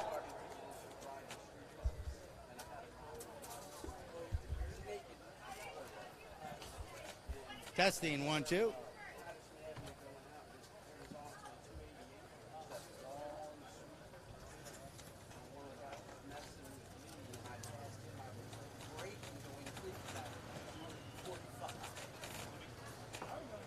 Okay, so we're about 15 minutes away from opening ceremonies.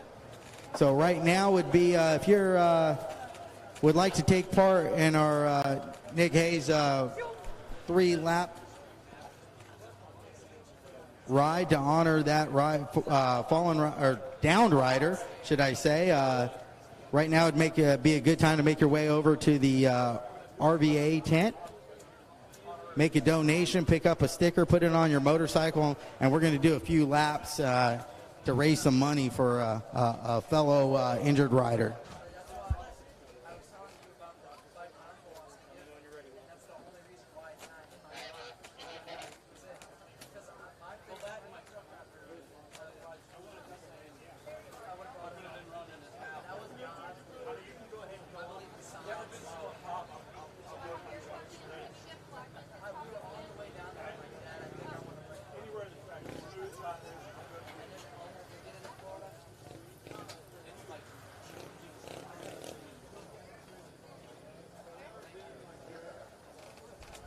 Big shout out to our live feed tonight. Looks like we got Frank Shelby watching, the legendary Frank Shelby watching tonight's RVA flat track event. Legendary Frank Shelby, that is.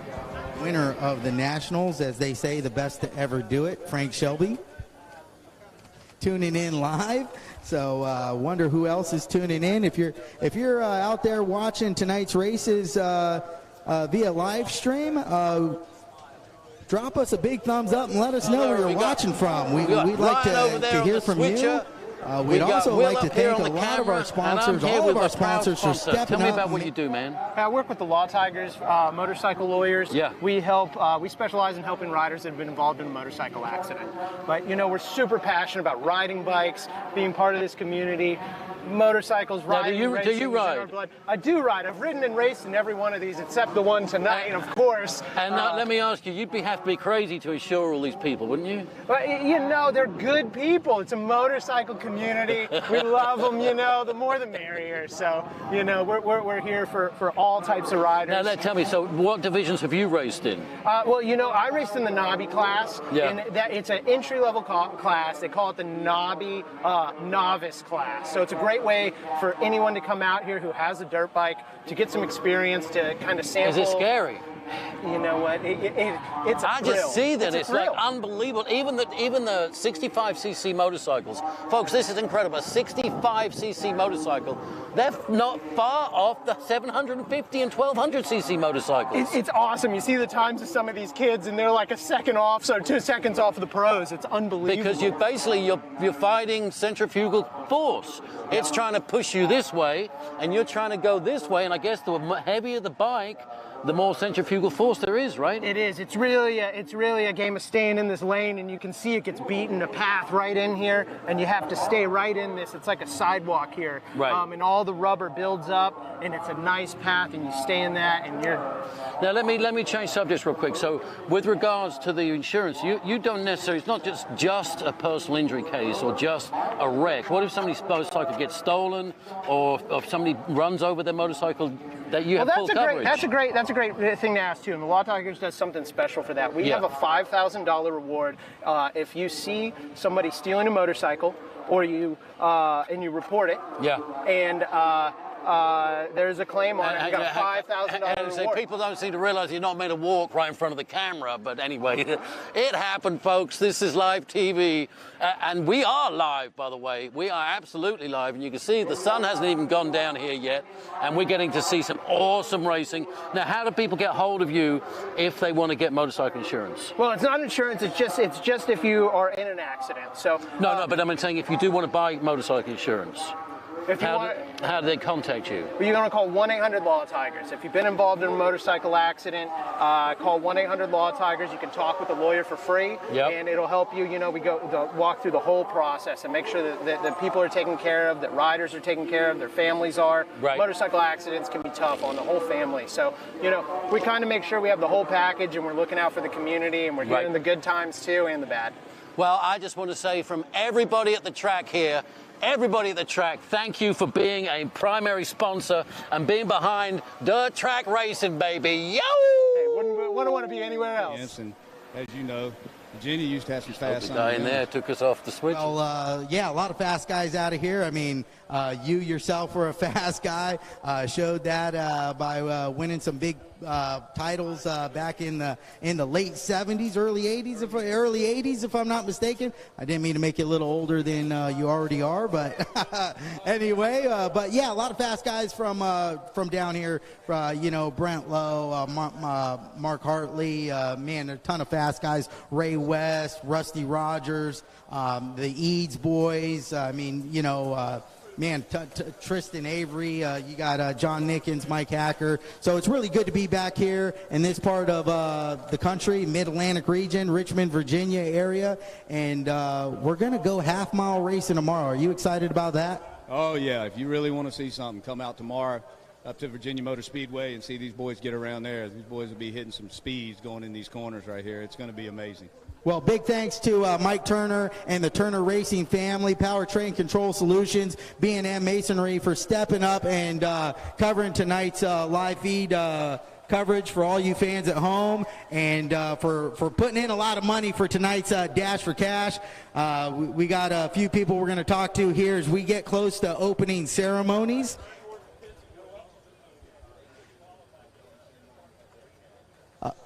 Attention in the pits, just want to let you guys know we got the features posted up already. They're on the board now, so if you want to come by over here to the scoring tower, we have all the features posted.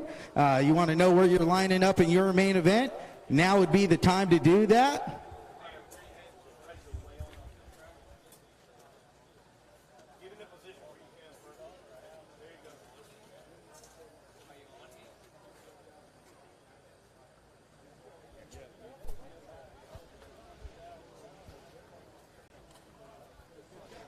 Greg, how'd your night going here at RVA Flattrack?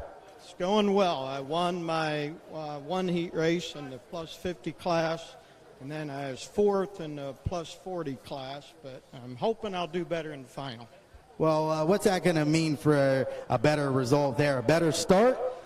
Definitely a better start. It's all on the start out here. It's very hard to pass, or at least it's hard for me to pass. Well, that's typical short track racing, right? But why don't you tell the folks at home that couldn't be here tonight that were thinking about coming here how fun this track is to ride? This track is excellent. Smooth, it's fast, it's a lot of fun. I really enjoy it. Be a little funner if you won it, though, right? Oh, way more fun if I won. All right, that's Florida rider Greg Boyle, who's recently relocated to Tennessee, making his way out here to RVA Flattrack. In 3, 2, folks, we're getting ready for the big racing out here at Capital City Speedway. Opening ceremony is about to start, and I'm here with a man from Richmond Harley-Davidson. Your name, sir? Hunter. Hunter. Yeah. This is the kind of man who's behind racing, their main time sponsors at the track. Hunter, tell me about a little bit about Richmond Harley-Davidson and why people should go to Richmond Harley-Davidson to buy a Harley-Davidson. Yeah, so we've been around for decades at this point. We've gone through a couple of different ownerships over the years, and we've been long-standing. We were actually just down the street from the track. We've been here at that building since, I believe, 2014. Wow. We have plenty of bikes. We've got a lot of experienced technicians that are there, a couple of master techs who do great work. We do a lot of work. for our local PD departments. We do a lot of help with our EMS and first responders and everything. And we're there to just make sure that everybody gets what they want, make sure they get the right bike, the right service, and we're there to stand behind it. Well, and folks, an amazing thing, this has always blown my mind about Harley-Davidson, is it was designed in 1935 by a German who let the copyright go out. So it's wide open. Anybody can build a Harley-Davidson. That's why S&S builds Harley-Davidsons. But you've got a push rod motor, no overhead cam, no cam chain. It can't rev. How do they still compete with these modern Japanese bikes? Well, I mean, realistically, when you're talking about getting out on the dirt track, a lot of it's just coming down to skill of the rider. Has a lot to do with everything. Yeah. Low end torque. I mean, it's one of those things where depending on your riding style, you can really keep the RPMs up, or you can try and make sure that you're skilled and you're going through your gears to where you're hitting everything on the power band just right. And again, it's just one of those things where Harleys have come quite a ways. They're still trying to use a traditional technology that everyone knows and loves, but they're still trying to push the envelope to make sure that it's the best componentry for the design so that you can still push it to the limits. Well, wouldn't you agree? And folks, there's a motorcycle that Harley-Davidson makes. It's called an XR750, and it is hands down the ultimate flat track bike of all time, and it will even be forever, even though now Indian took a Harley motor, made it double overhead cam, put 4 valves per cylinder, and a win in flat tracks. Now Indian Enfield, or Royal Enfield, was bought by the Indians. Now they're out there with the 650 twins. So it's a hugely exciting sport, folks. And stay tuned. Don't you think this sport's going to grow? Oh, I hope so. I think really the competition between all of the brands is great for everybody. I mean, really the consumers and the competitors win when that happens. Yeah. Because it just pushes everybody to keep innovating. I mean, I think that Indians come out and they put on a good game, and I think the revival of the brand in general has been great for Harley because it's pushed us to continue to improve everything. Now, let me ask you, I think Harley's out, the factory team is out of flat track on the AMA this year. Is that correct? I'm not sure on that one. I know I just kept up with King of the Baggers and everything. Because Will, Dave Hacker, the promoter, was the crew chief for the Harley-Davidson factory team. They had $17.5 million to spend that season, and they got it done. Yep. So thank you for sponsoring the show. From everybody here, thank you so much. This might not be happening without the support of sponsors like this. So stay tuned. We're going to have the upcoming opening ceremonies, the racer's prayer, and then we're going to get down to some serious motorcycle racing. All right. Appreciate it, man. Hey, man, no problem.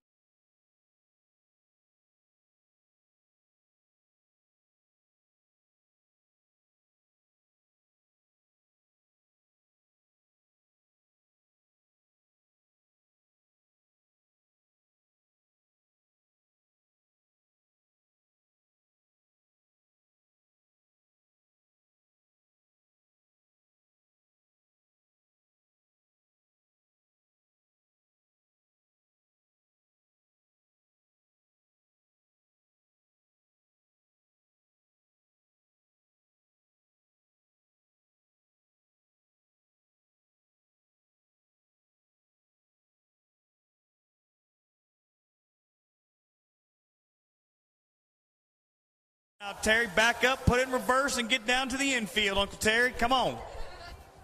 Attention in the pits. Attention in the pits. We're about to do opening ceremonies. So that means if you donated to the Nick Hayes cause, and you got that Nick Hayes sticker on your motorcycle or helmet, we're going to do a couple laps in honor of Nick Hayes as the RVA crew tries to raise some money for a downed rider right now. So we're going to get started with opening ceremonies here about 7 o'clock. And if you want to do a couple parade laps in Nick's honor, just slowly start making your way over to the staging area. We're going to do about 2-3 laps at snail's pace. You ride bicycle pretty quick. Oh, thank you so much.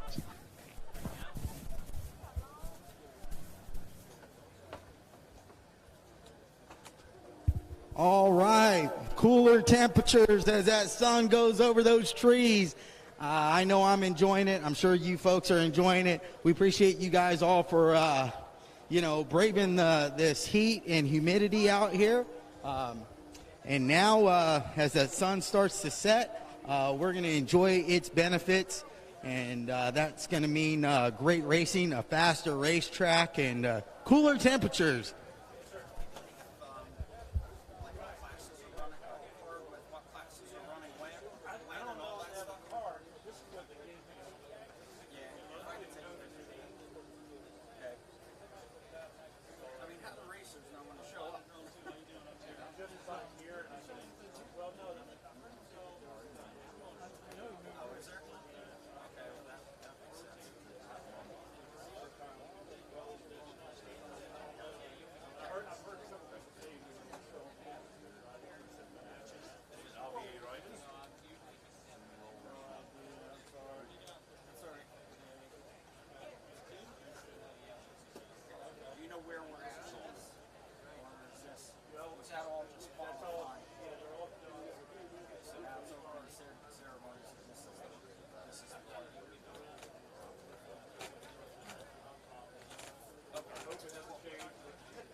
All right, attention in the pits. Both riders and race fans, if you can start making your way up to race fans, make your way back to your seats. We're going to get ready for tonight's opening ceremonies. And then riders, if you were part of the Nick Hayes donation to raise some money for a down rider, we're going to do a couple laps in Nick's honor tonight. If you can make your way over to the staging area now, want to get you guys all gathered up there so we can do a couple parade laps in his honor. So make your way over to the staging area now. You can ride your pit bike, you can ride your race bike, you can ride anything you want in that, as long as you made a donation to the Nick Hayes fund that was put on by John Nickens and Mike Hacker, the RVA Flattrack crew, to help a down rider and his family in time of need. So if you can start making your way over to the staging area now, that would be great.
All right, we're going to give all our riders about 1 more minute to get gathered up over there in the staging area, as well. We're going to do a couple laps to honor a downed rider right now.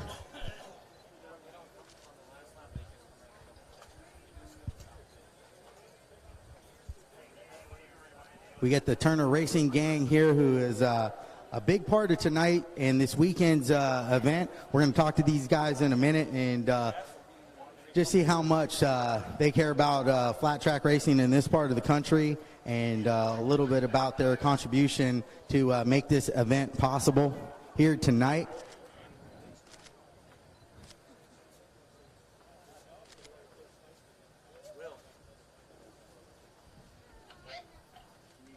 All right, everybody, if we can get you standing along the fence, we're going to get tonight's show started with our official opening ceremonies. So right now is the time to make your way to the front straightaway fence, and we got a lot of people here to thank tonight that have come together to put this great event on. Obviously, we would like to thank B&M Masonry and Powertrain Control Solutions, who is our friend of RVA, and also right around the corner from this racetrack, literally just maybe a couple miles down the road. First person I'd like to talk to is Mike Turner. Mike, obviously, you know, we talked so much before about what this event means to you, but obviously it means a lot to your family as well. Oh, yeah, man. With me, all my brothers, my dad, my uncle, my cousin down on the end, Mickey down there, we all race flat track around here. So, yeah, it means everything to us, man. Well, we'd like to, you know, thank everybody here, not only on the Turner Flat Track Racing team, but the Turner family as well. And the man next to me right now, Big Mike Turner. Mike, you've been coming to races for, I don't want to say for how long, but we'll just say, safe to say, a long time? A long time. Since 77. And how good is it to be back here in Richmond and see racing on this level with an awesome crowd and all the great riders back in Richmond? I would love to see Flat Track come back to this state. I really would. It would be the ultimate for the people, because we used to have races every Wednesday and every Saturday, so it could be back like that, and I would love to see it start right here. Well, I agree with you, and I think the two guys that can make that happen are standing right over here to my right in red shirts. That's John Nickens and Mike Hacker. Big thanks to those guys for putting RVA Flat Track together. So let's put our hands together right now for these guys, RVA Flat Track, because without them, we wouldn't be at a motorcycle race tonight. And somebody else I want to talk to is the man right behind me, standing in front of his own banner, which is Powertrain Control Solutions. We all know him as Uncle Terry, so I'm just going to introduce him as Uncle Terry. Everybody, this is Uncle Terry. Uncle Terry's a huge part of tonight's event. Uncle Terry, without you, this event may not even have been possible. So what is it that you love about RVA Flat Track so much? I'd love to see flat tracking back in Richmond. At one time, it was one of the best things that we did, and it involved so many families and so many kids raised up on it. And I just do anything I could to try to see that happen again, and hopefully John Nickens and Mike Hacker will continue the good work and bring it back here to stay. So yes, I'll help any way I can. Well, that's good to hear. I'm sure that put another big smile on those guys' faces as Uncle Terry committed. He'll do whatever it takes to keep racing here in this part of Virginia. So if we could all put our hands together for the people that really helped put tonight's program available. That's the Turner Racing team and the Turner Racing family from right here nearby Richmond, Virginia. Let's put our hands together for the Turner Racing family, please. Thank you all so much. And now I'm going to turn the microphone over to Danny from the Christian Motorcyclist Association, as Danny's going to say a little prayer over tonight's races.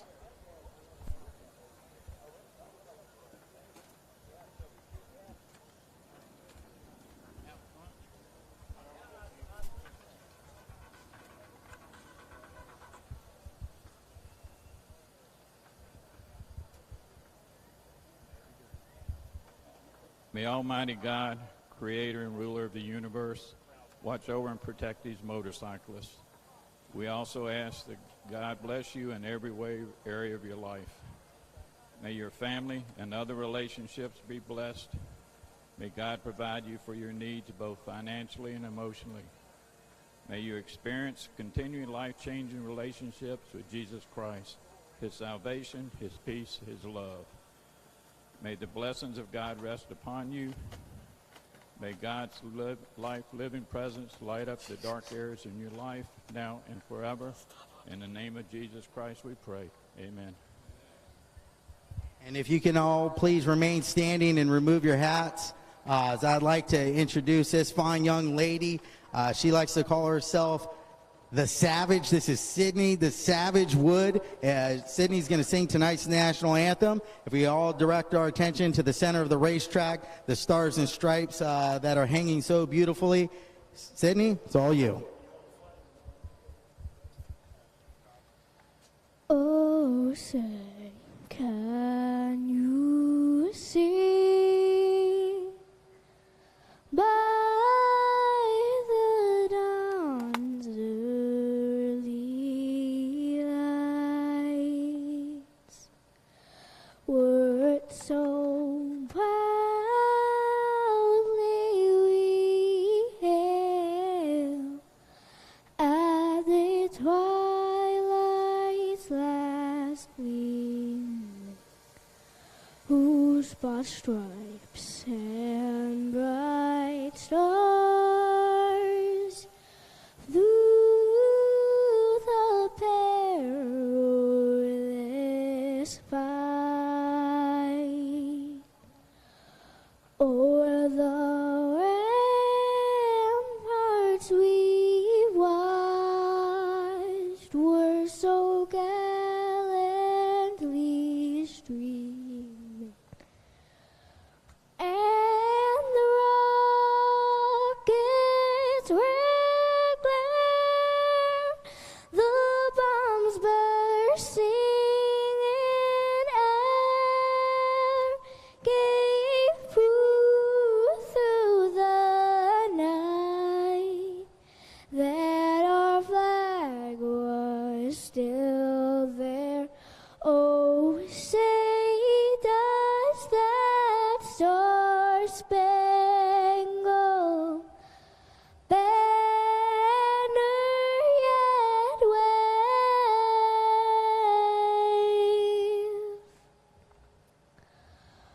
o'er the land of the free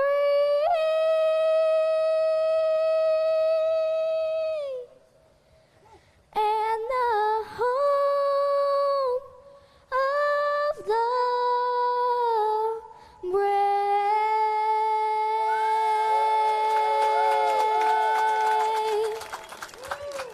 All right, Sydney, that's why they call her the Savage Wood right there. If we can get those bikes fired up for this 3-lap parade that we're about to do for a rider that needs help right now, Mike, you know, a dear friend of yours, what can you tell us about what this ride means here? So this ride here, you know, the power of prayer and the power of support from people is big. You know, Nick is in the hospital now, and he's battling here, you know, one of the biggest races of his life. And we just want to show him how much we all support him and how we're all pulling for him. If you knew Nick, you loved him, and we just want him to know that we're all pulling for him, and we're here to support him. As we can send these riders out onto the track now to do this parade lap in Nick's honor, as these riders actually dug in their own pocket to help out a fellow downed rider.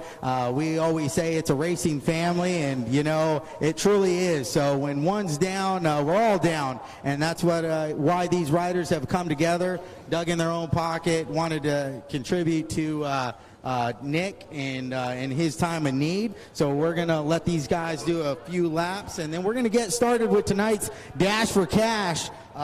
We haven't finished counting the money yet, but I think we're nearing $1,000 if I'm not mistaken. Big thanks to Mike Turner, Uncle Terry, the Turner Racing family, the Turner brothers, Chris and Jeff, for digging in their own pockets and making this happen. Big thanks to those guys. And man, we got a good show in store for you guys tonight. It's going to be action-packed. RVA Flattrack never fails. It seems to be better and better every year, and no doubt that this year is going to be the best year yet, as we are moments away from getting started with that Memorial Ride and Dash for Cash. So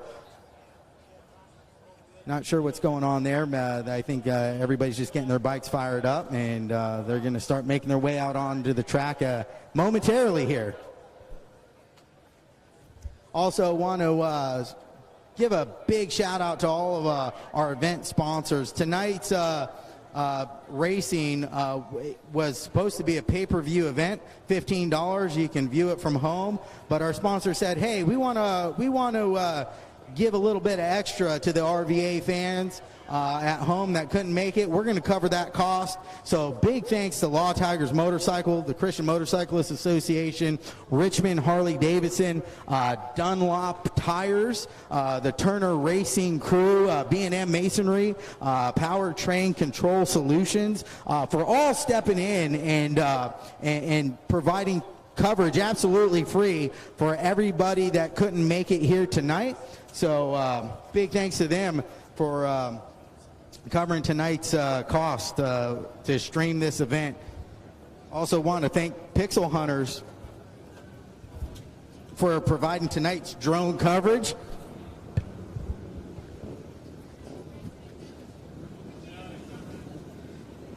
As Mike Hacker and John Nickens leads the crew by.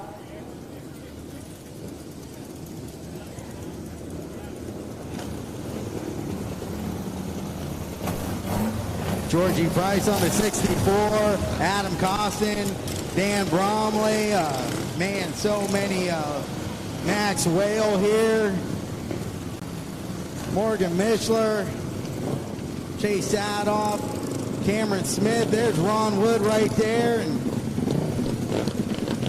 we're going to do a couple laps. All these riders right here went above and beyond to dig in their own pocket and help out a fellow motorcycle racer in need. So when they come back around this next time, let's show our appreciation to these riders, not only for, putting on a good show for us tonight, but for being good, decent human beings and doing a good guy deed for somebody in need right now. So when they come by the front straightaway this time, I want you guys to get real loud. I want you to wave your arms, and I want you to let them know that you appreciate what they've done.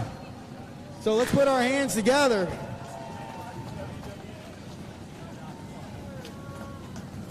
Come on, guys, you can do better than that. There we go.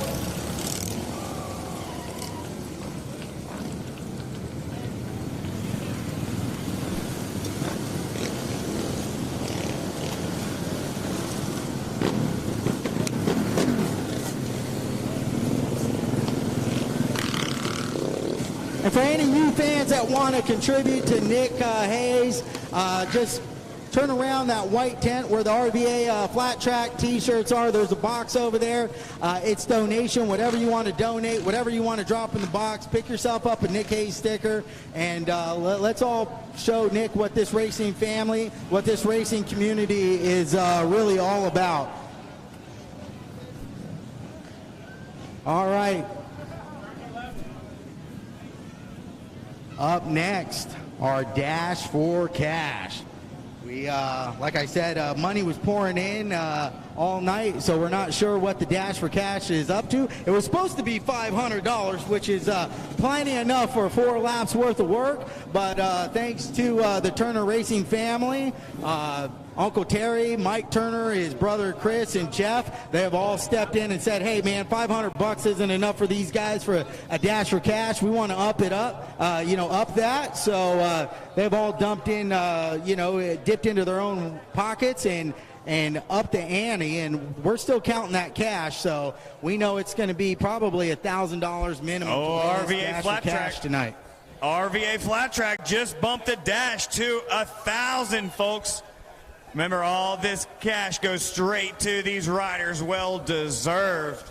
So if you want to make a donation, see one of the officials, or come on to the scoring tower, 100% of the proceeds goes right back to the riders, and we know they're about to put on a show for you. Sammy.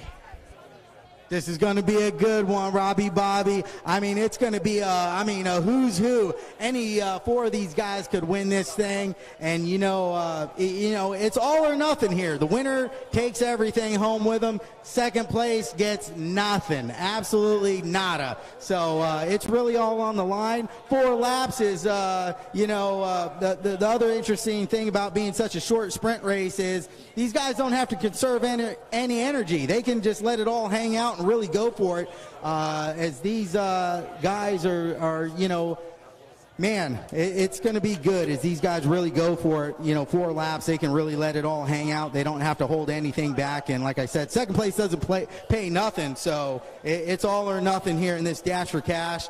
We're calling our riders up to the line right now. As I see Trevor Bruner, factory Yamaha rider, sitting over there in staging. Trevor looks ready to go. And we're waiting on a couple other riders to start making their way. Here, a couple of motorcycles firing up pit side, so that means we're just a couple moments from seeing this Dash for Cash.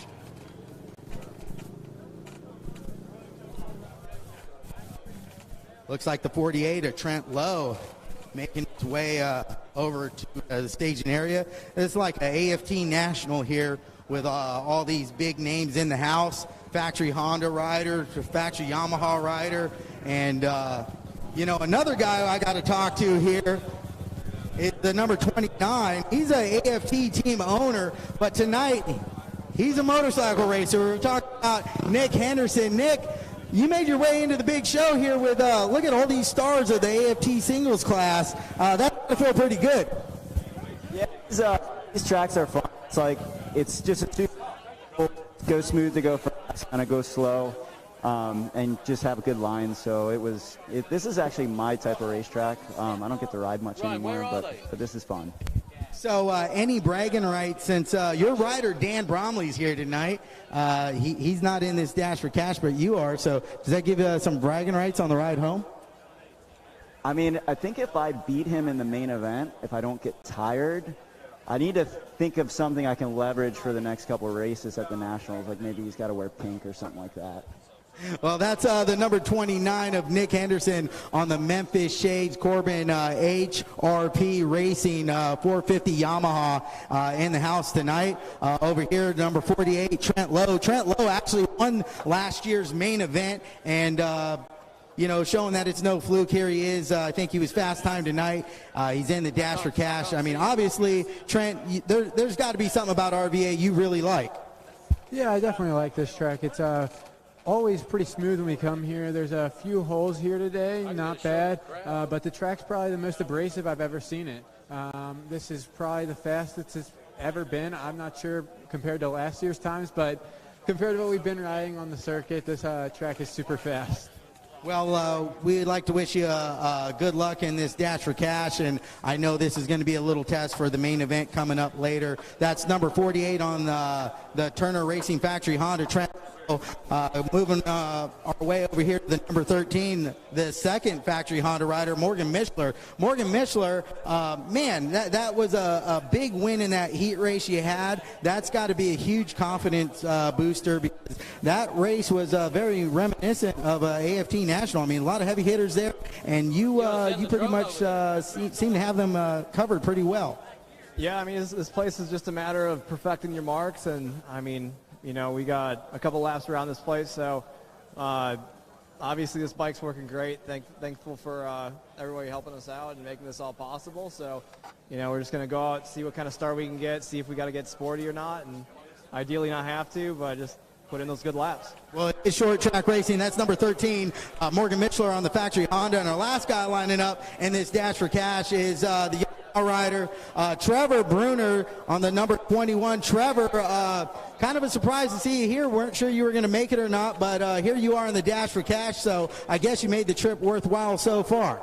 Yeah, it was definitely a long drive, 14 hours from Illinois all the way here. So, yeah, I'm glad to be here, and thanks to everybody for putting up all the purse and stuff for this race. That's the main reason I'm here. Well, sounds good. Looks like these guys are about to head out track right now for tonight's 4-lap Dash for Cash.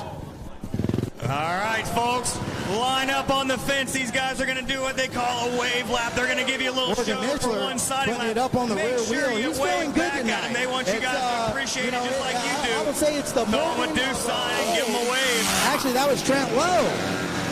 Maybe I need to see the eye doctor. Now Morgan puts it up on the rear wheel. Morgan Mishler feeling good here tonight at RVA. Man, any one of these guys could win this event.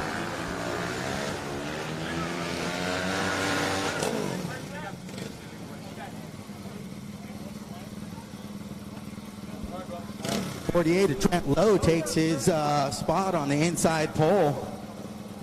Let's see where the 21, the 13, and the 29 are going to line up.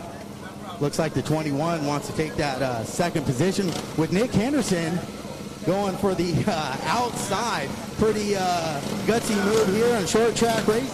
He must be planning on getting a great start.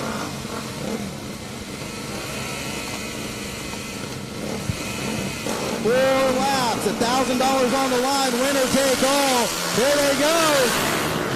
It's Mishler with a hold shot, but look at Henderson on the outside. Here comes the 21 of Trevor Bruner in second. Mishler out front right now, putting a little bit of distance between him and the 21 of Trevor Bruner.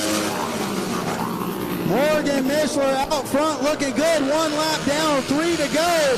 It's winner take all in this dash for cash here at RVA Flattrack, Capital City Speedway. Trent Lowe, not where he wants to be in this dash for cash, but back out front, it's the 13 is the 21 to Trevor Bruner. Looks like he's starting to apply a little pressure halfway home. And watch us race up front as the 21. It's going to be now or never for Bruner with 1 lap to go here. All the money's on the line, $1,000. As the 13, Morgan Mishler continues to lead. White flag, 1 lap to go for Morgan Mishler. Watch Bruner going into 3. Can he make something happen? He's definitely applying the pressure, but Mishler is going to hold him off. Morgan Mishler with a big dash for cash win. $1,000 richer. Man, I said Morgan seems like a Morgan of old here today at RVA Flattrack, and wow, what an impressive win that was for Morgan Mishler.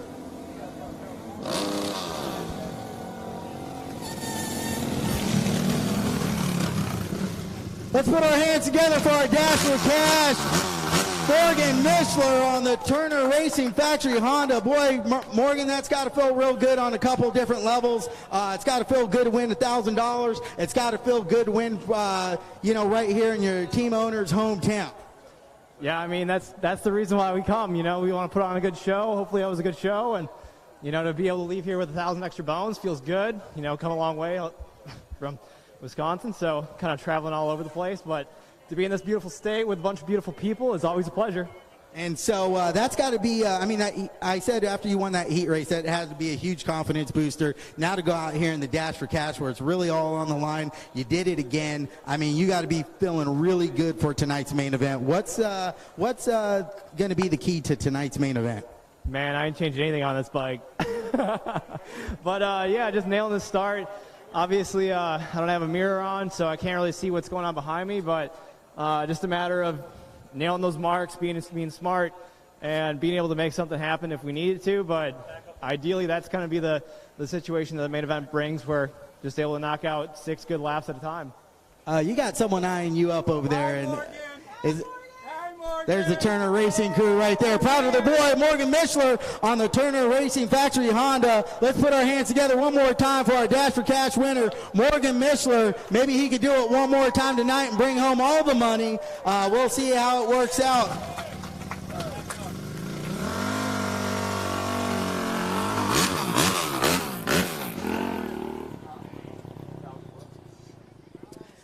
All right, we're going to take a quick break and then get started with our main events here momentarily. What'd you guys think of that Dash for Cash? Did you guys like it? I can't hear you guys. Did you guys like that Dash for Cash? Well, if you guys like that, wait till you see tonight's main event. It's guaranteed to be even better. Like I said, that sun is now officially gone over the back of the trees, which means this racetrack is going to get even a little more racy, a little more grippy. You hear Trent Lowe and Trevor Bruner talking about how grippy this track is here tonight. Typically, past events here at RVA, we've run cooler months. Now we're here in the heat of the summer, and it's provided a very fast racetrack, so it's going to be real fast tonight once that moisture comes up a little bit. Getting ready for 450 heat. We're going to see Trevor Bruner right back out here, along with the 112 of Aiden Brown, Shelton Brooks, Showtime on the 85, and the 55 Tyler Raggio, the 62 of Dan Bromley. This is going to be another barn burner heat race, or main event, should I say.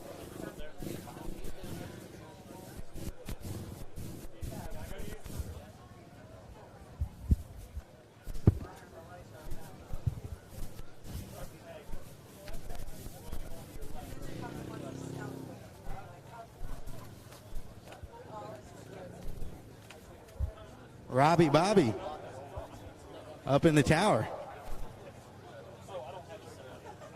A little shout out to all the people at home tuning in, watching tonight's event live, courtesy of all of our great partners here at RVA Flattrack. Once again, that's Law Tigers Motorcycle. Visit Law Tiger. Give them a big shout out and a big thank you for providing tonight's coverage. Would also like to thank Richmond Harley Davidson, Dunlop Motorcycle Tires.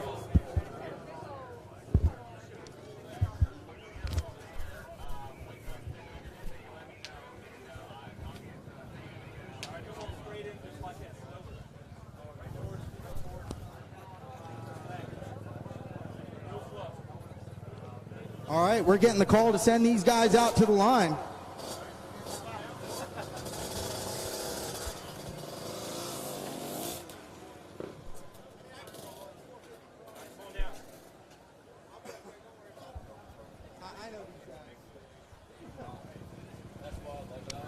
All right, we're just moments away from tonight's first main event. You know, we were trying to race the weather here, but, you know, rain's a bad word at a racetrack, so looks like so far we've done a good job of keeping that away, and it doesn't look like we're going to, I don't want to jinx it, so I should just shut up when it comes to talking about rain. Dave Evans over there giving the thumbs up to Shaka. Good to see the 37S in the house tonight. A lot of great people here. That's part of what makes RVA so fun.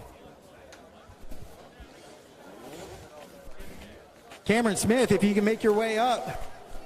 Cameron Smith, we need you in staging now. Cam Smith to staging. Cam Smith, this is your courtesy call. We're getting ready to run this first race right now.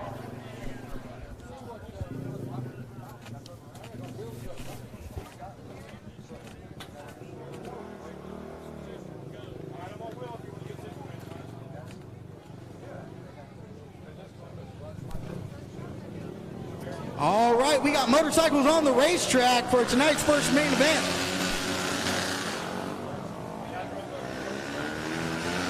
This is what we came here to see, folks. Motorcycle racing at its best. RVA Flattrack, Capital City Speedway. Big thanks to the Turner Racing crew for helping provide live coverage for everybody at home so you can tune in and you don't have to feel like you're missing out.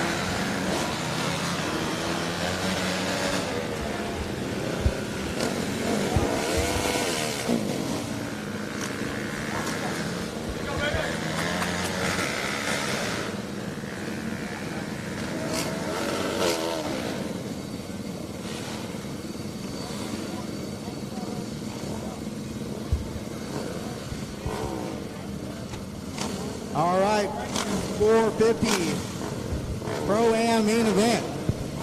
On the line, sitting on the pole, the number 48, Trent Lowe, followed by the 21 of Trevor Bruner, the 13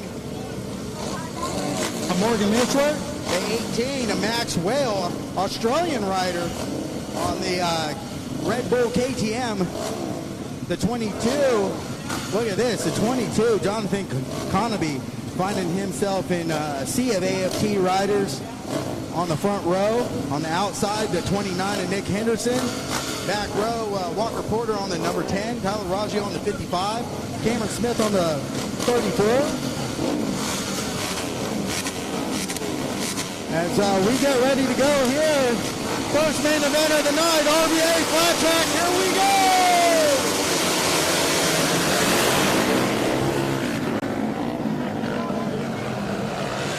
Morgan Mishler with another hole shot out in the lead. Turner Racing Honda's 1-2.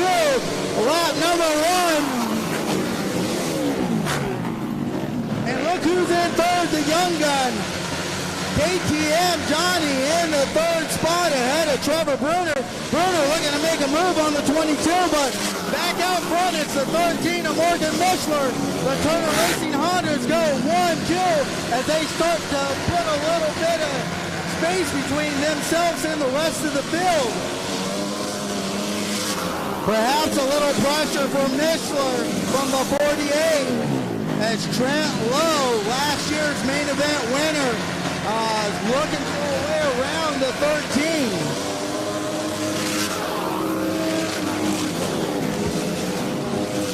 We got a great three-rider battle for fourth. As the 21 of Trevor Bruner got by the 22 Economy. Still a fantastic ride for the 22, but he's got some heavy hitters behind him with the 18 of Maxwell and the 88 of Chase Sadoff.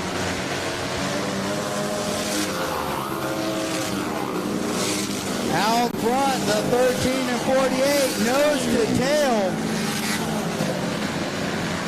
Mishler doing a fantastic job of holding off the 48.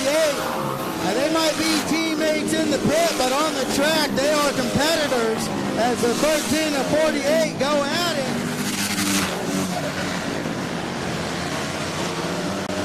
Sitting in third is the 21 of Trevor Bruner, the 22 of Economy in fourth.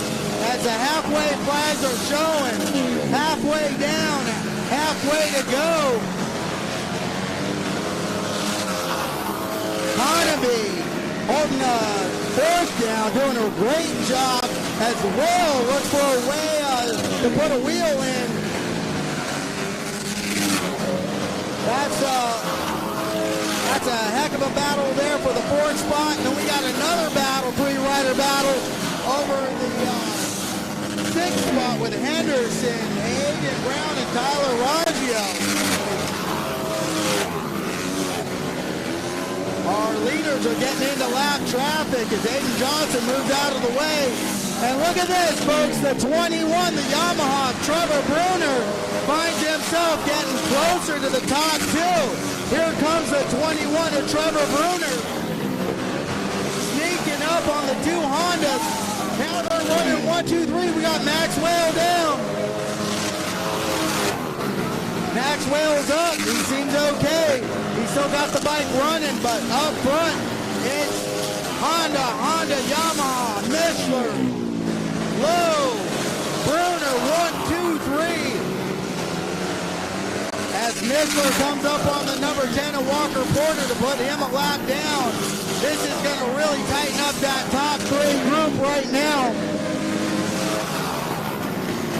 Mishler with a big win over the 48 of Lowe and 21 Bruner in third. Wow, what a main event that was. Morgan Mishler. Morgan Mishler, your big winner on the Turner Racing Honda.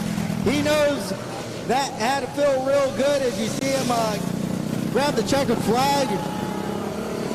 Let's hear it from Morgan Mishler, your 450 Pro-Am main event winner. He's pumped on that one, folks. You can't hide that kind of emotion. As you see Morgan Mishler put it up on the rear wheel going down the back straightaway. That's how you celebrate a win properly right there. That's how you know it feels good when you see this kind of emotion out of these riders. Mishler's been not having the best of years, so maybe this RVA event could turn around his AFT season, as Mishler has been absolutely on fire here tonight at RVA Flattrack here in Ashland, Virginia, Capital City Speedway.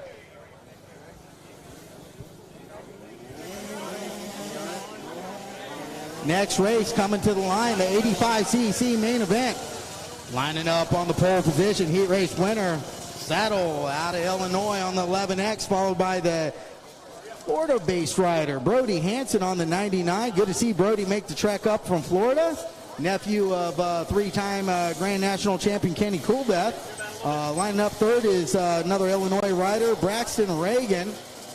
Braxton comes from a racing family that has deep roots. His grandfather was national number 84, as well as Jayden Nickens running 17 in his dad's honor. John was national number 17, and here we go. It's Brody Hansen out front with a hole shot, followed by the 11. And here comes Braxton Reagan on the 84. It's a drag race down the back straightaway for second. Braxton Reagan gets the better end of that deal as the 99 of Brody Hansen stretches out his lead on lap number 1 in this 85cc main event. These guys are like, 11 years old here, and they're racing like as hard as any of the pro riders you just seen come off the racetrack. These 85cc riders put in some impressive lap times for the little motorcycles that they are riding.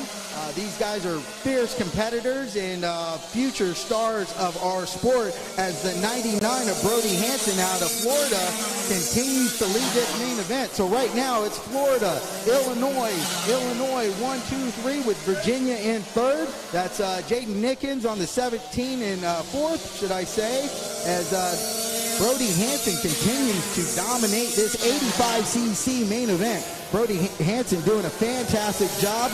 I said, hey, Dad, you take me up to RVA Flattrack in Virginia. I'm going to do a good job, make the trip worthwhile. It's a long drive from Florida, and I'm sure Dad's got his fingers crossed right now as Brody Hansen continues to lead this main event.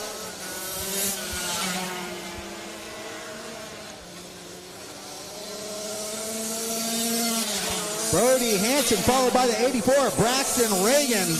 And look at this, a move for third into turn number 1 by the 17 of Jayden Nickens, making a big move on heat race winner Settle. Nickens doing a good job getting by the 11, going into turn number 1 to move into trophy position there. The 17 in trophy position, that's Jayden Nickens. 2 laps to go right now for the 99 of Brody Hansen. You got the 44 bringing up the field. Brody Hansen, white flag, 1 lap to go.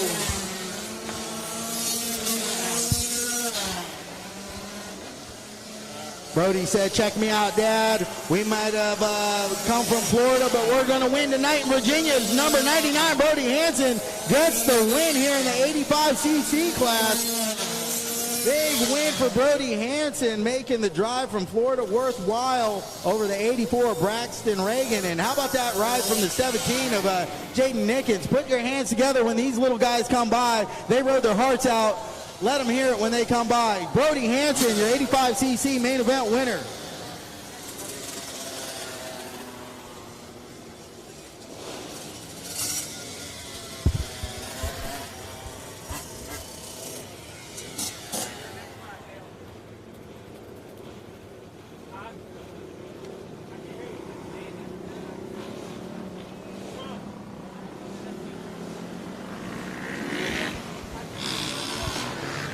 All right, out on the track now is our 50-plus main event. 50-plus means these guys are a minimum of 50 years of age.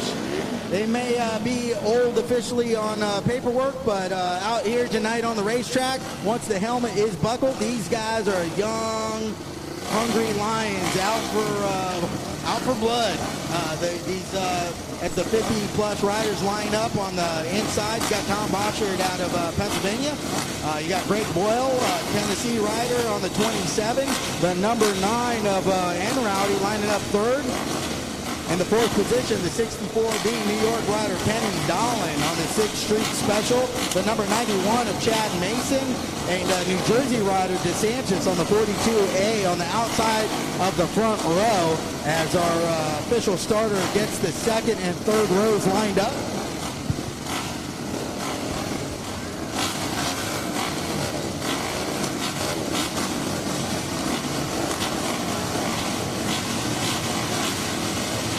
We're looking for green anytime now. Kenny Dolan with an early jump, but who is it going to... Oh, we got a rider down. Rider down. They got a little tight there. We're going to pull out the red flag. Is that right? Or I think that's the, I'm not sure who that is there. Good thing is that looks like maybe DeSantis on the 42. That may have went down, but he's looking okay as he's up. Oh, no, that's the 91. Excuse me there. Hard to tell from this vantage point. That was Chad Mason. Good news is Chad is up and okay as he remounted, and they bring him back around.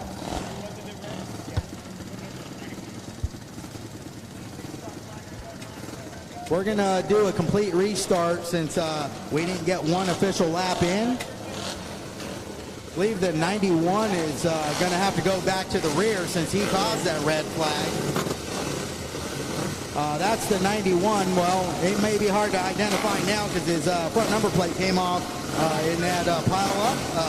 So that's the 91 of Chad Mason. He'll be starting from the back since he's the rider responsible for bringing out that red flag. The reason why we got to line up. The good news is he's okay, and he's going to be back in this race. So the 91 makes his way to the third row.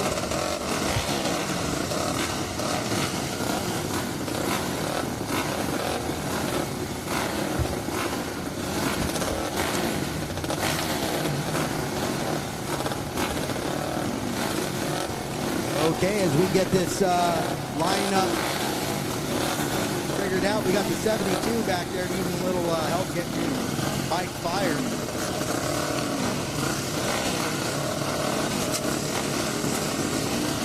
Looks like we're going to go without him as we turn our attention to the starting lights. And it's green light. We're off. Hole shot by Greg Boyle out front. Tennessee rider Greg Boyle out front, followed by the 64 New York rider Kenny Dolan. Boyle, Dolan, 1-2. Boy, these guys have about 1 million laps between the both of them. These guys have been racing motorcycles a long time. As Dolan looks for a way around the outside.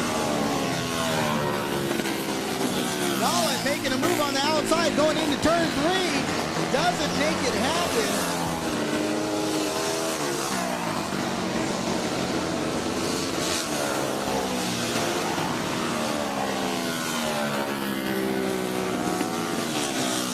As the 27 of Greg Boyle out front holding off the advances of 64 Kenny Dolan. That's your 1-2 running order in this 50-plus main event.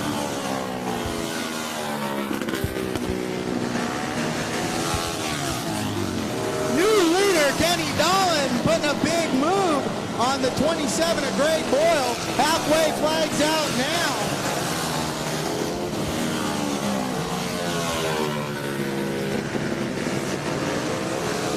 As Kenny Dolan and Boyle work through lap traffic, but you know, Greg Boyle not letting Kenny Dolan get away. Well, he's going to make me eat my own words there. Dolan moves ahead by a bike length, but here comes Boyle right on the heels of the 64 of Kenny Dolan.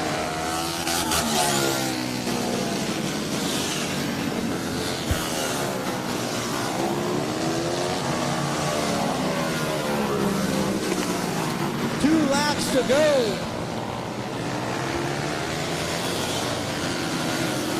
for a 50-plus main event.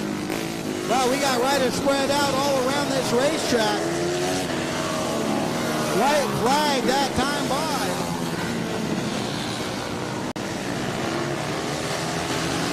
Looks like the number 9 of Enroute in third position, but checkered flag for 64, Kenny Dolan. Craig Boyle was right there, but a couple of riders in the way. That was a good race between the 64 and the...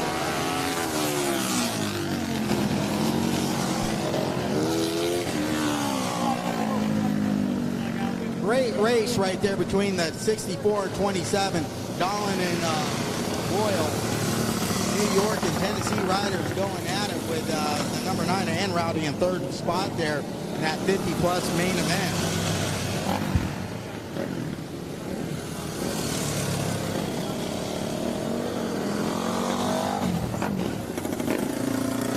coming out onto the track next, our Nabi class, our mini bike Nabi class. The reason why we call this the Nabi class refers to the tires that are on these little motorcycles. Nabi tires, which are the stock tires most of these motorcycles originally come with, that are a little better suited for a little rougher terrain. Out here is a flat track event, which means the track's really smooth. It's flat. It's got a little rubber on it, so makes these Nabi tires a little squirmish. They're used to their knob to dig through, claw through dirt.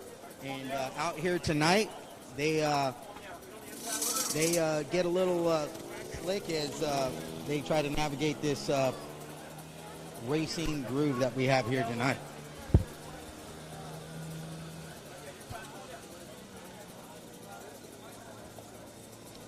Ella Nickens on the 17 lines up first, right next to the 7-Eleven of Catlin and the number 7 of Tim Norris. Tim Norris and Catlin had a pretty good race earlier today in their heat race. It's going to be interesting to see how it shakes out here in tonight's main event, as Ella Nickens looks to be a little as the tiniest one on the line. We're going to go 8 laps for this main event, but don't let her size fool you, folks. Ella Nickens rockets off the line. Big hole shot out of Ella Nickens on the 17. As we go 8 laps for this mini bike Nabi tired main event. These motorcycles are 70cc to a maximum of 125cc. That's why you see a little variation in the motorcycles out there.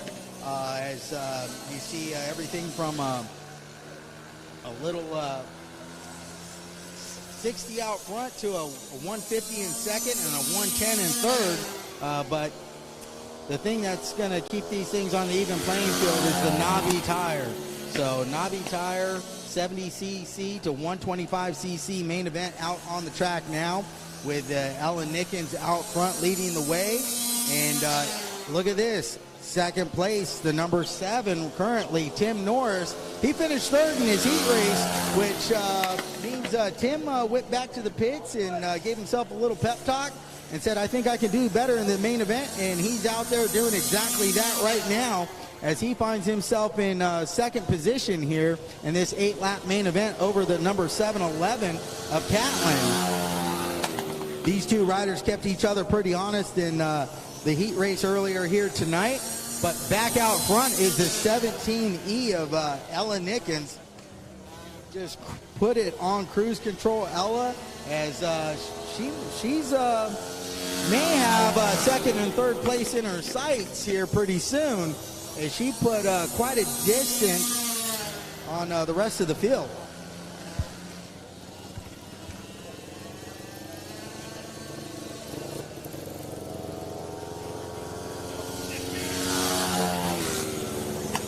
Laps to go.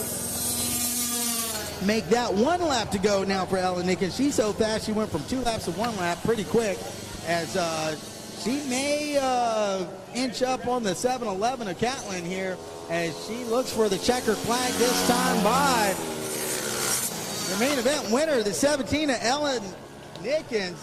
Big cheering crowd over there in turn 1 for Ella.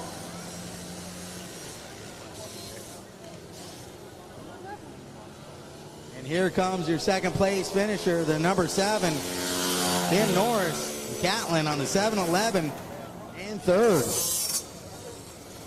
Good ride by Ella Nickens. You know that's going to make Dad John real happy to get a big win here in front of the hometown crowd. And coming out onto the track next is our 30-plus main event. These guys are a little more feisty than that 50-plus, but as you look who's out here again in the 30-plus. Our 50-plus main event winner, the 64, Kenny Dolan, says, hey, man, I might be older than a lot of these guys by a ton, but I can still mix it up with them just as good.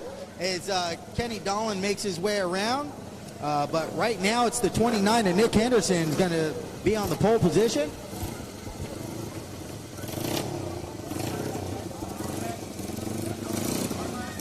As my co-announcer here, Robbie Bobby, just noted out, the 29, Nick Henderson, seems to favor that outside starting position.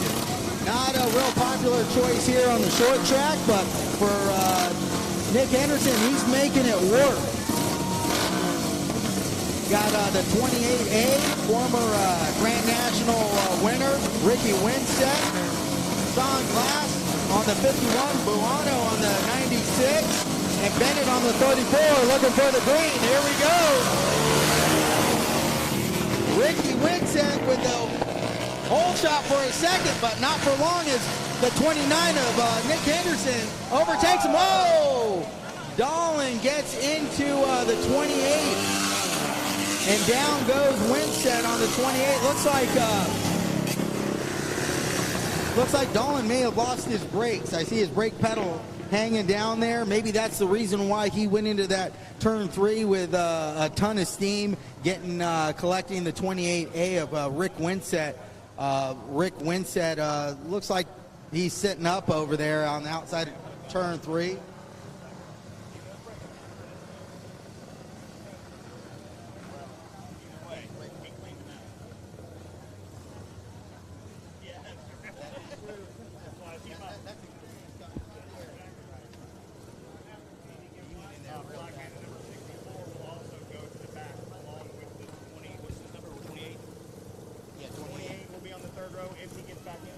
Winstead, put your hands together for Ricky Winstead as he makes his way to his feet and looks to be walking off the track under his own power. Man, that was a heck of a tumble he took there. As Kenny Dolan, I'm certain it wasn't intentional, but went in there about, I don't know, looked like he was going in turn 3 about 80 miles an hour faster, and used the 28 as a backstop there. Looks like the 64 Kenny Dolan has lost his brakes as he pulls up here to the starting line on the front straightaway with his brake pedal hanging down.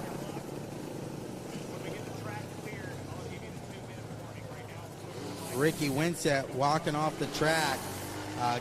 Good news is he's able to walk off the track under his own power, but doesn't look like he's going to make this restart.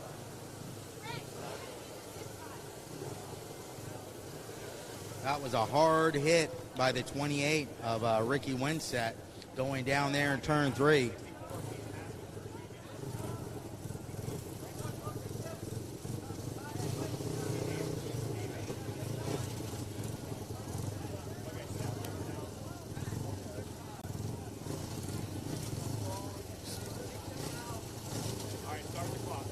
Okay, the 64B of Kenny Dolan asking for 2 minutes.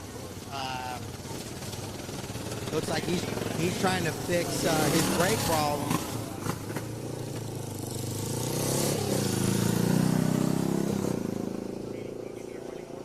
Kenny Dolan is on the clock. He's got 2 minutes to make any repairs necessary to that motorcycle.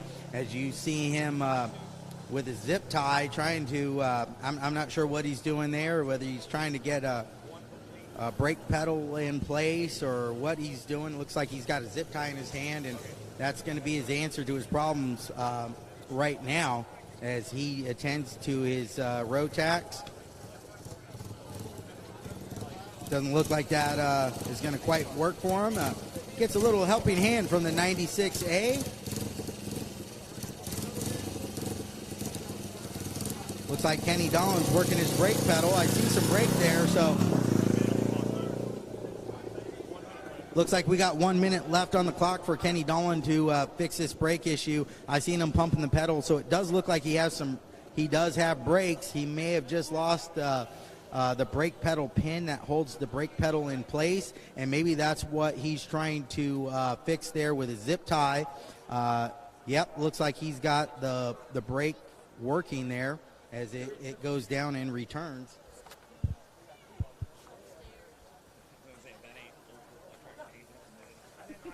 As my co-announcer here, Robbie Bobby, chiming in with a pretty funny commentary over my shoulder saying, what'd you say there, Robbie Bobby? Said, man, if zip ties on your brakes ain't old school flat track, I don't know what is. And you don't get too much more old school than Kenny Dolan. This guy's been racing since dirt was new. And, oh, man, look at that. Push starting his motorcycle. That's old school right there as he gets that road tax fired up. Kenny Dolan back in action, but since he brought out that red, Kenny Dolan's going to have to start this one from the rear of the field.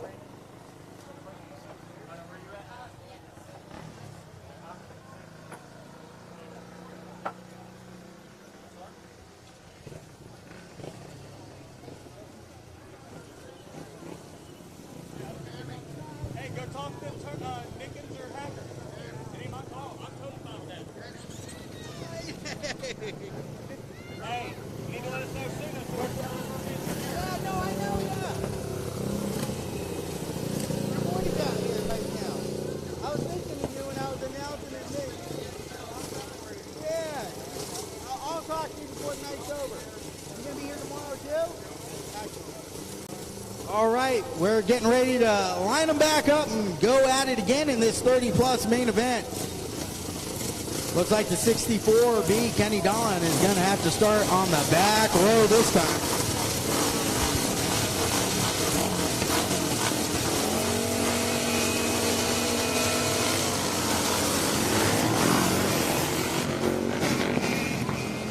And look at that, the 96A Pennsylvania rider out front, followed by the 29 of Nick Henderson. It's Pennsylvania 1-2 out there as Henderson looks for a way around the outside, trying to make it go around the long way.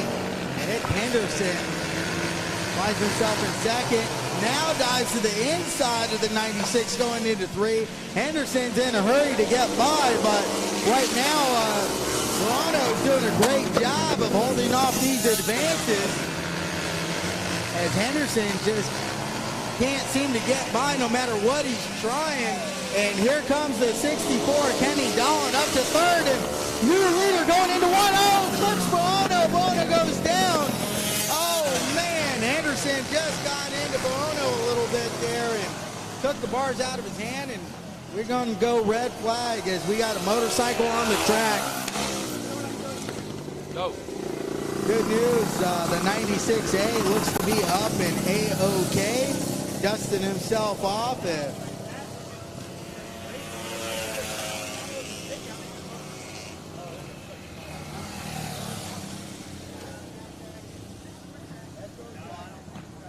As Henderson goes over to the 96 to say, hey, man, I'm sorry about that. That's short track racing, and it wasn't intentional, but that's part of what makes short track racing so exciting. And it's tough to lead a short track main event because you know whoever's behind you is going to do whatever they have to do to get by you. And sometimes here on these little tight short track, that's where the term rubbing his racing came from, right here on tracks like this. So Nick Henderson and the 96 there having a quick word, giving each other thumbs up. I think the 96 knows that wasn't intentional and wasn't a dirty move, and they're both buddies still. So that's good news there. But look at this. Look who's in the second position now. The 64B of Kenny Dolan went from, having the start of this main event not being his favorite to now he's in second.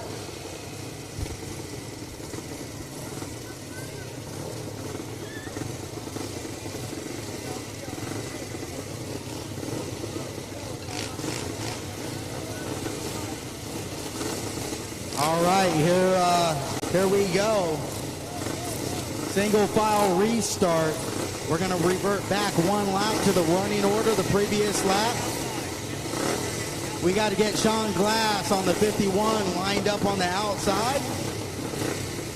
We get these guys into position.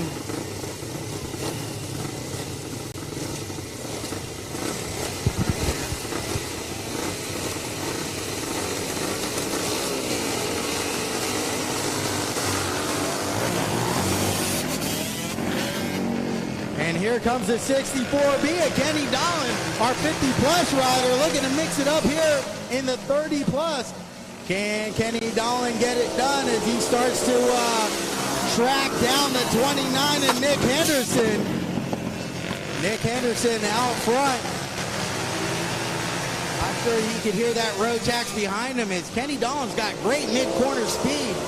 Halfway flags out, this time by.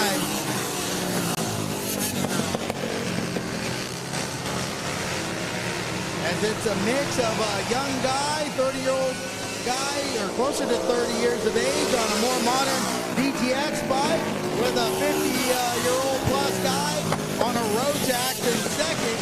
It's a battle of the ages as much as it is a battle of the motorcycle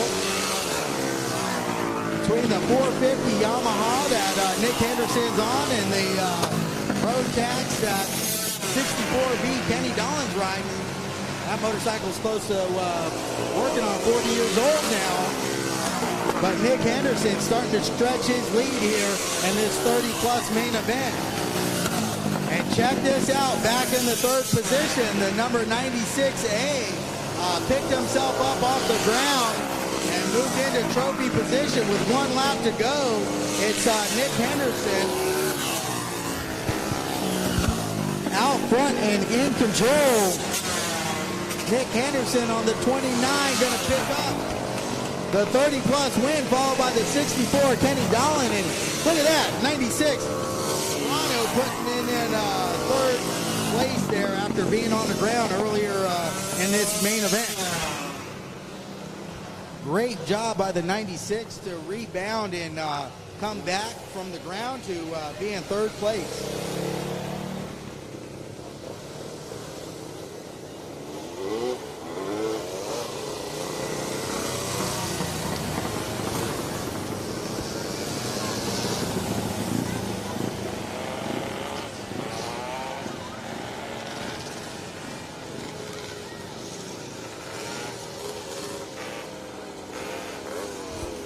Vintage Light main event out on the track now. These are 500cc and under vintage motorcycles.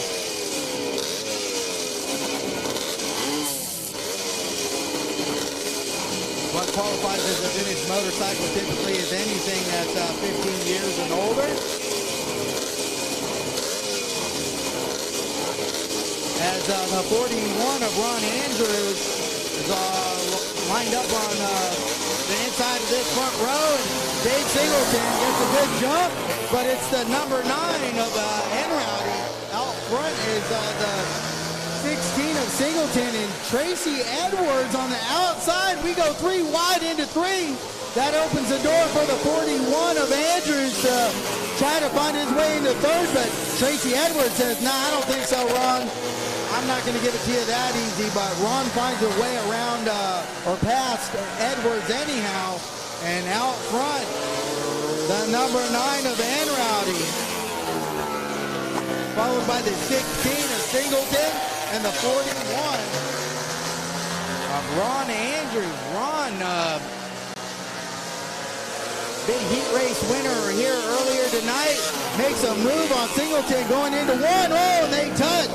They keep it together, keep it on 2 wheels as Andrews gets into the back of Singleton, which allows the number 9 of Enrowdy to distance himself from second and third place. And Andrews is desperate to get around the 16 of Singleton.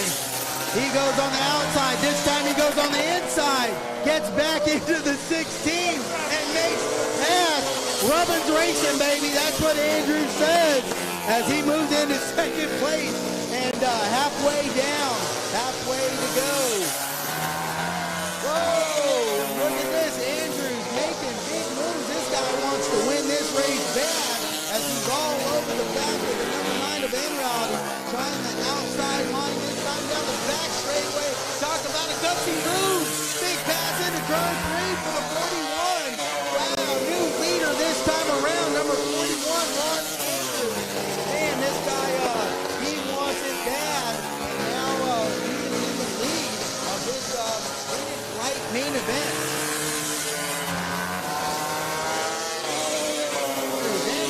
Singleton, 1, 2, 3 running order.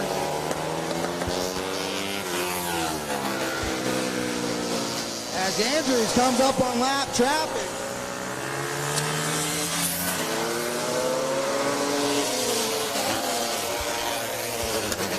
Andrews, he's not afraid to be close to other guys on the racetrack. As he puts lap traffic down and comes up on another rider here, potentially with 1 lap to go.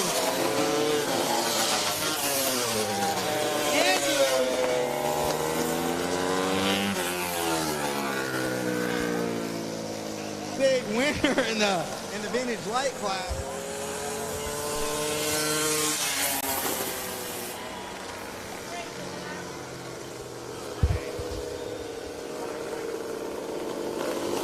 Andrews, a big winner in the vintage light class. Boy, that wasn't easy to do, and got to give him full credit on that. That guy wanted to win that motorcycle race bad, and it showed.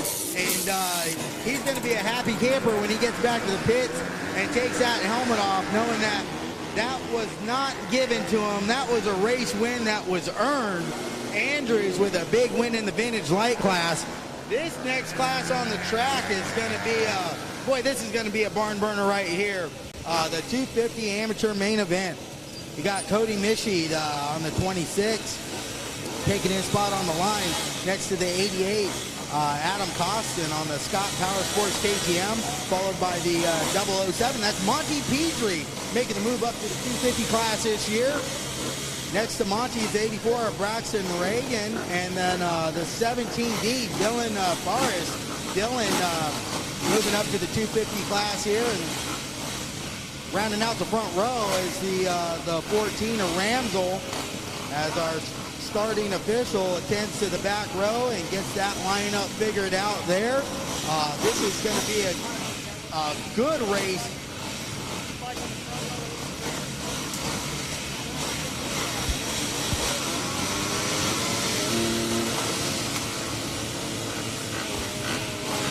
Hold on, we're going to make a little room here on the front straightaway or on the starting line as Burris is angled a little bit. We're going to try to get Burris lined up a little bit straighter.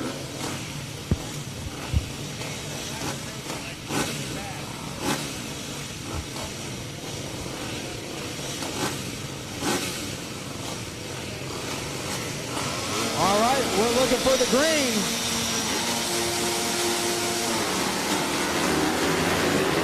Heck of a start by the 88 of Adam Costin. They call him the Bud Man. And look at this, in second place, it's the 26 of Mishi, followed by the 14 of Ramsel. It's Costin, Mishi, Ramsel, 1, 2, 3, with the 25. Coakley in fourth. Coakley doing a good job moving himself up into a top 4 position in this main event. He's got to be feeling good about that, but back out front, the 88 on the Scott Power Sports KTM Pennsylvania rider, Adam Costin. They call him the Bud Man.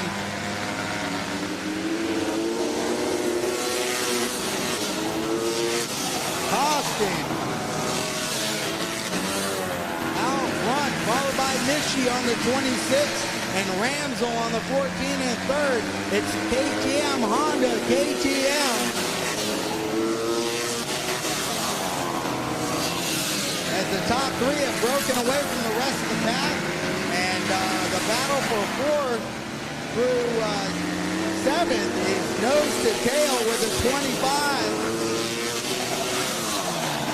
The 484, the 117, and the 007 of Monty Petrie. Halfway flags are out, halfway to go. Here comes Ramsel in third. Oh, Ramsel slips up a little bit, lets the 26 of Michi get away. Ramsel was on the move, but a little mistake in 1 and 2 cost him. And looks like he made that same mistake 2 laps in a way. Adam Costin dealing with some lap traffic here. Gets by clean. Costin, Mishi, Ramsel, 1, 2, 3. Cody Mishi all over the back of the 88. It's going to get real interesting here as Mishi tries to poke the wheel in on the 88 of Costin. 1 lap to go. It's going to be now or never for Michie.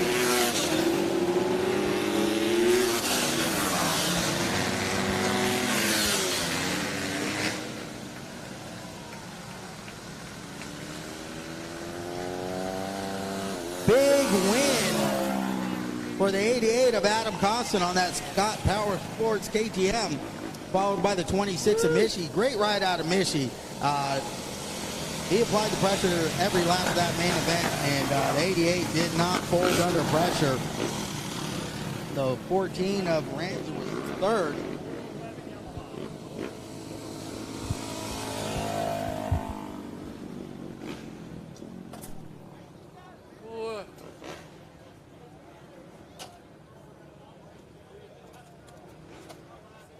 Roy. Hey, can you pass me that water, Ryan?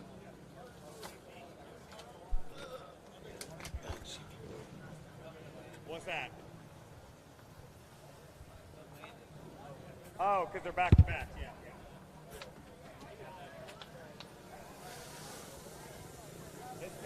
We're going to take a couple-minute break as some of the riders in that last main event happen to be in this very next main event. So we're going to give them a quick minute to gather themselves and collect their thoughts and maybe make a minor adjustment before they head back out on the track for their second main event. So we're going to take a quick little break. If right now would be a great time to go grab something quick to eat or drink.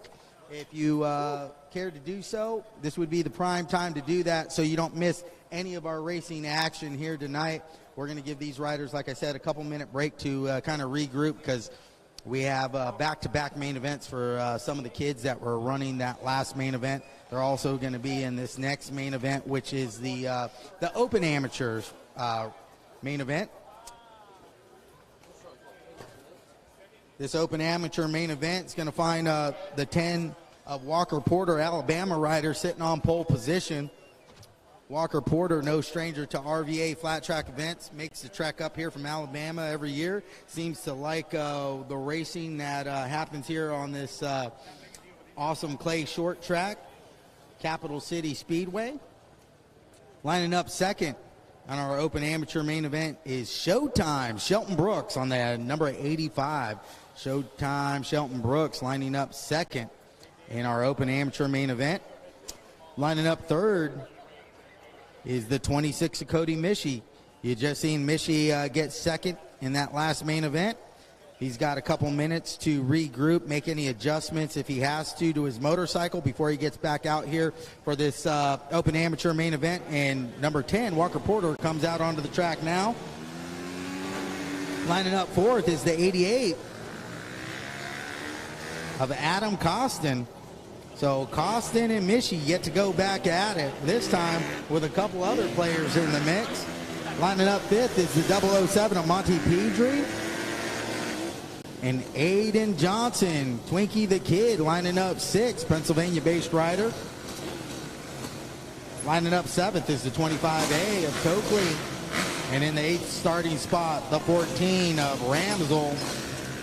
The number lining up ninth, I think, is a scratch. That's the 37S of Dave Evans, Delaware-based rider, not making it out for tonight's main event. So in his spot will be the 84 of Braxton Reagan. And final starting position here for tonight's Open Amateur main event will be the number 81 of Brady Mason.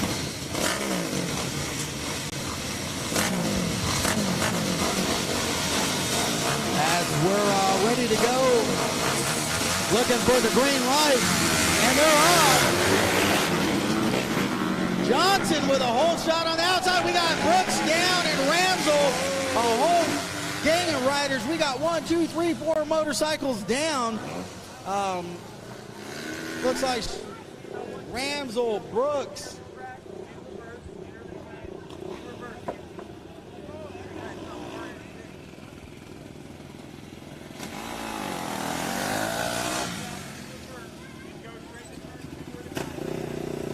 We got the 84 up on his feet under his own power, Braxton Reagan. We got the 85 of Showtime, Shelton Brooks, getting up to his feet.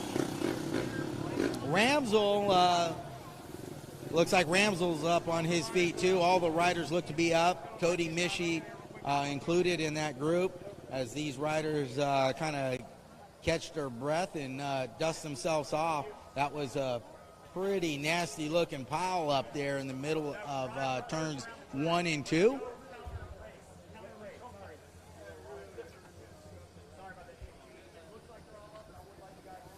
We're going to send out our EMT just to make sure everybody's okay, even though it looks like all the riders are up and okay, but nothing wrong with double checking these young kids out. So see everybody kind of gathering themselves up. Shelton Brooks is down there looking at his motorcycle already, trying to figure out what he has to do to make this restart.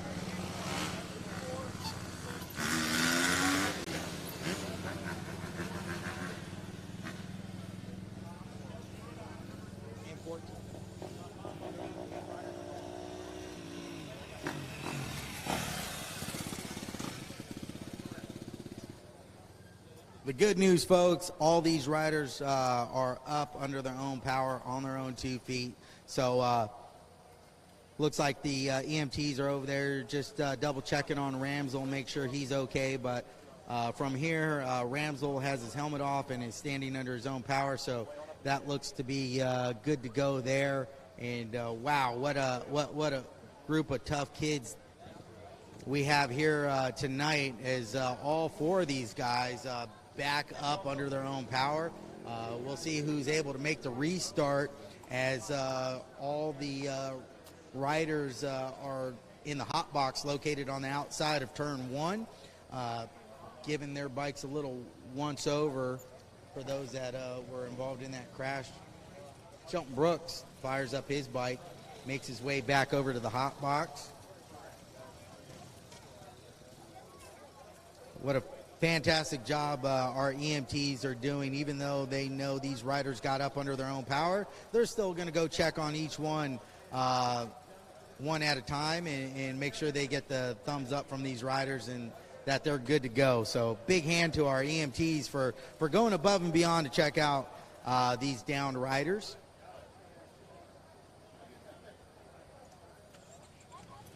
Nick Henderson doing the classic front end adjustment on the 14 of Ramsell as he bangs the front wheel against the pole to kind of straighten out any tweaks that might have happened on that 14.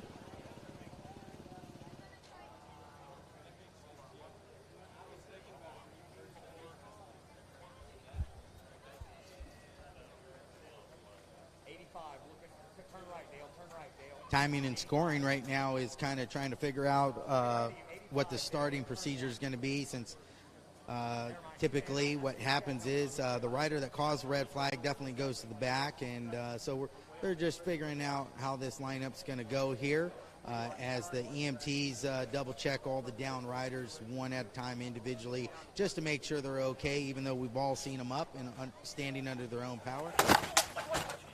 We got 1 minute to go right now.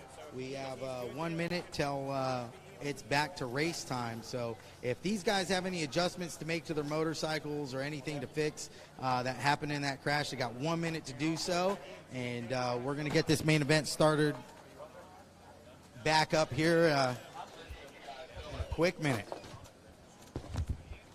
Have you still got signal coming from me?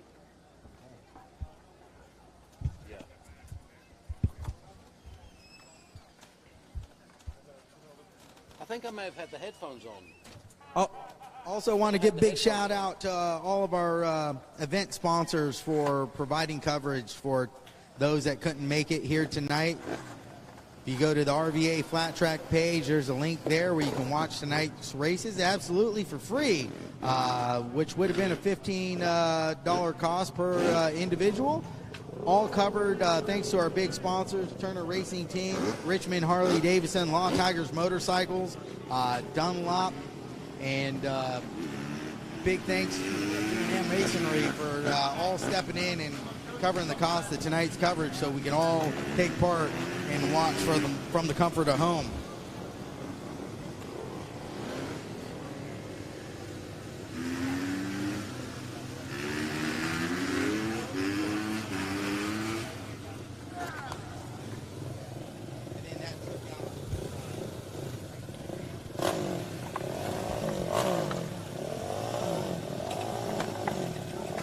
as the number 10 of Walker Porter lines up on the very inside of that straightaway. Followed by the 88 of Adam Dawson, the 007 of Monty Pedri.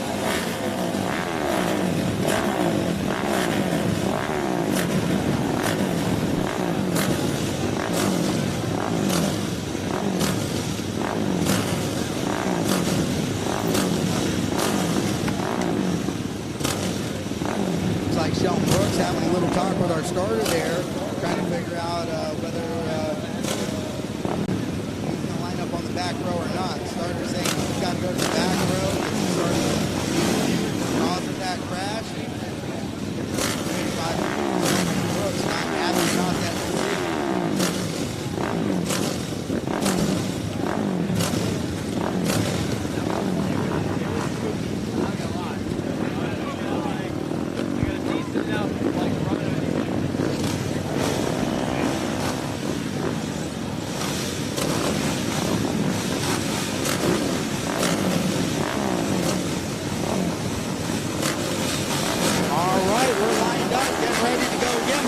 One more time. We're green. Big start from Ramsell from the back row on the outside. Works his way up to fifth, but out front, it's Twinkie the Kid, number 5, Aiden Johnson out front, making the most of this. Oh, Mishy goes down again.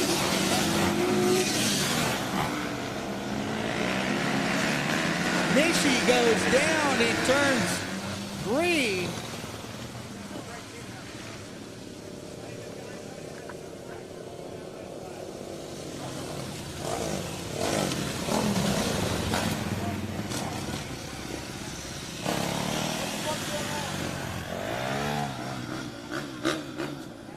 Our second red flag of this open amateur main event, as looks like maybe another no break cause of that crash, just like we saw in the 30-plus race, going into turn number 3 there. Mishy getting the short end of the stick and ending up on the ground. Good news, Mishy is putting his goggles back on and looks to be okay.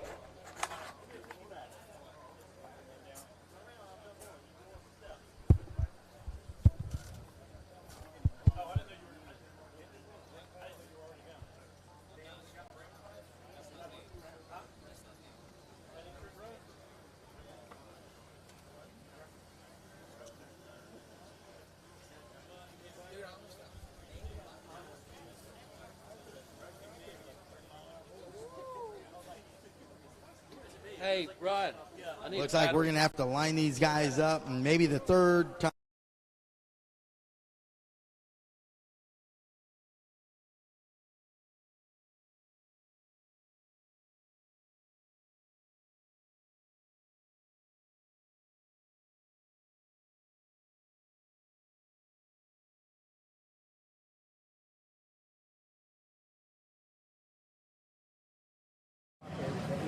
Got into the 26 of Mishy, with Mishy going down. Mishy looks to be mounted back on the 26. He's got the motorcycle fired up, and I think he's going to be able to make this restart for the second time. Mishy going down for the second time in this main event.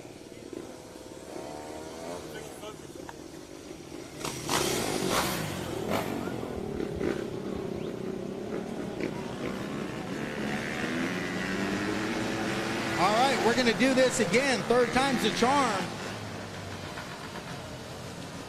That 14 of Ramsell had an incredible start from the back row. Found himself in 5th position in the middle of turns 1 and 2. Let's see if Ramsell could repeat that amazing back row start. So keep your eye on the 14 of Ramsell, who was part of the original first turn crash. Reason why Ramsell starting from the back of the field in this one, but Ramsell making the most of that starting position as he found an outside line going into turn 1 that worked extremely well for him. Front row looking a little light now with 4 riders up front. You got the 10 of Walker Porter, the 007 of Pedri, the 88 of Costin, and the 5 of Johnson. It's 25 of Coakley is the Lone Ranger on the second row. Here we go again. And Johnson back out front with another hole shot. Johnson into 3.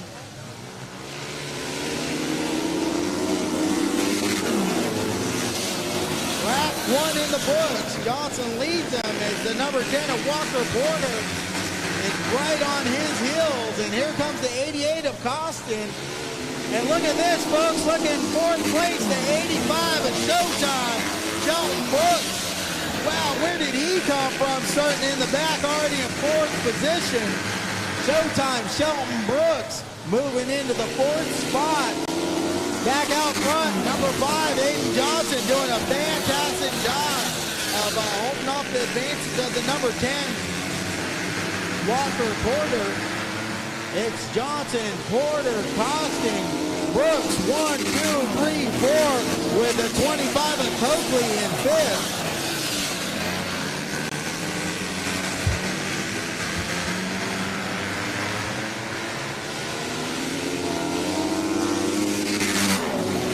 Halfway flags that time around.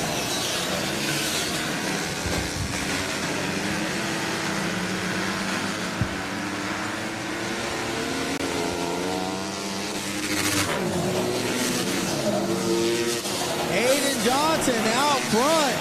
Gives a little peek over his shoulder. I'm not sure that's the best move to make when someone's that close to your rear tire, but Johnson doing a good job as the number 10 of Walker Porter is all over the back of that number 5 going into turn number 3. 2 laps to go this time by. Can number 5 of Aiden Johnson pull off a big win here tonight at Capital City Speedway? As this time by, it's going to be the white flag. 1 lap to go. Here comes the number 10. Doesn't make it happen going into 1.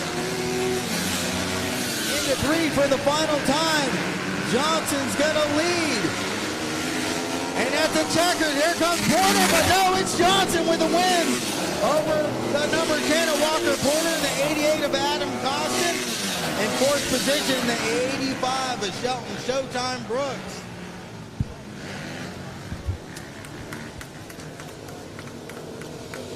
Wow, what a main event that was. Took 3 times to get it going, and 3rd time was the charm.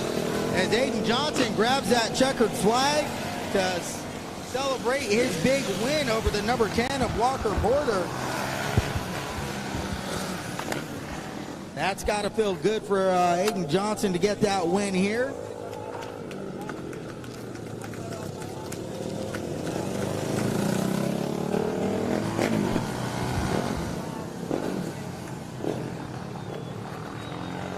As our Vintage Heavy main event rolls out to the line. Vintage Heavy, these are 500cc and up motorcycles. So it could be single cylinder, it could be a twin cylinder motorcycle. As long as this thing is, 15 years old and older, this is the Vintage Heavy class. So we got the 21 of Aaron Woods lining up first, followed by the 57 of Sean Glass and the 34 of Bennett.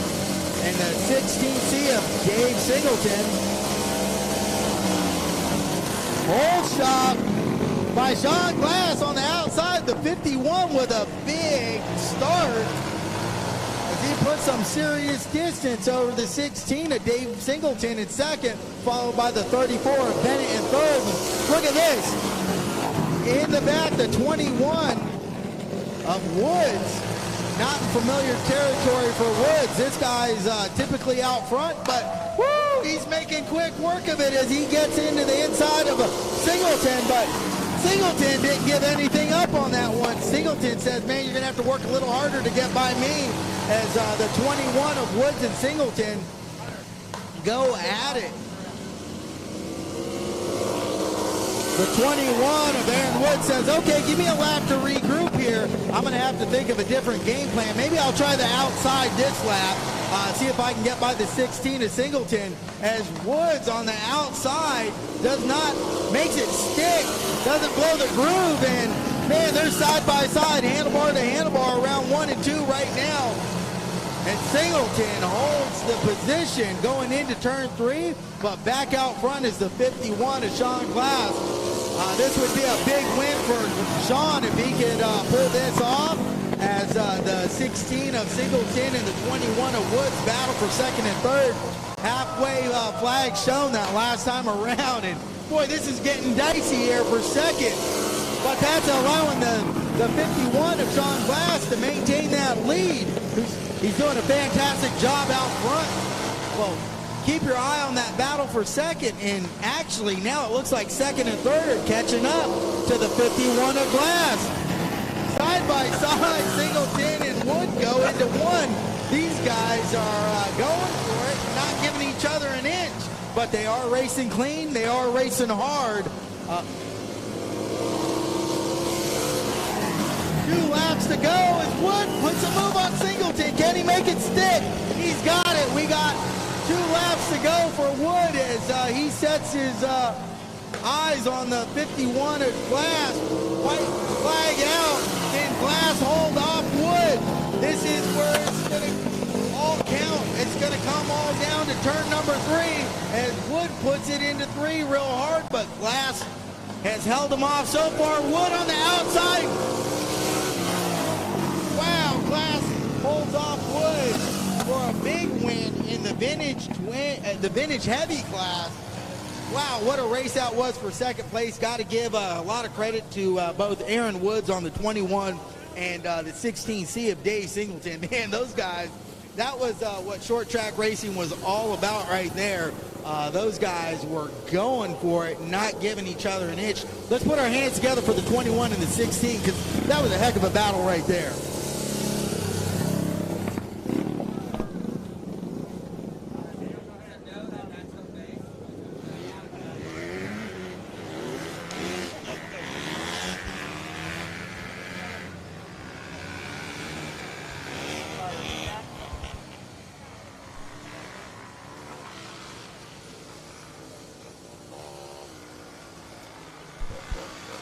All right, I'm taking over for him. I'm going to work the lights. I'm going to work the microphone. I'm going to talk.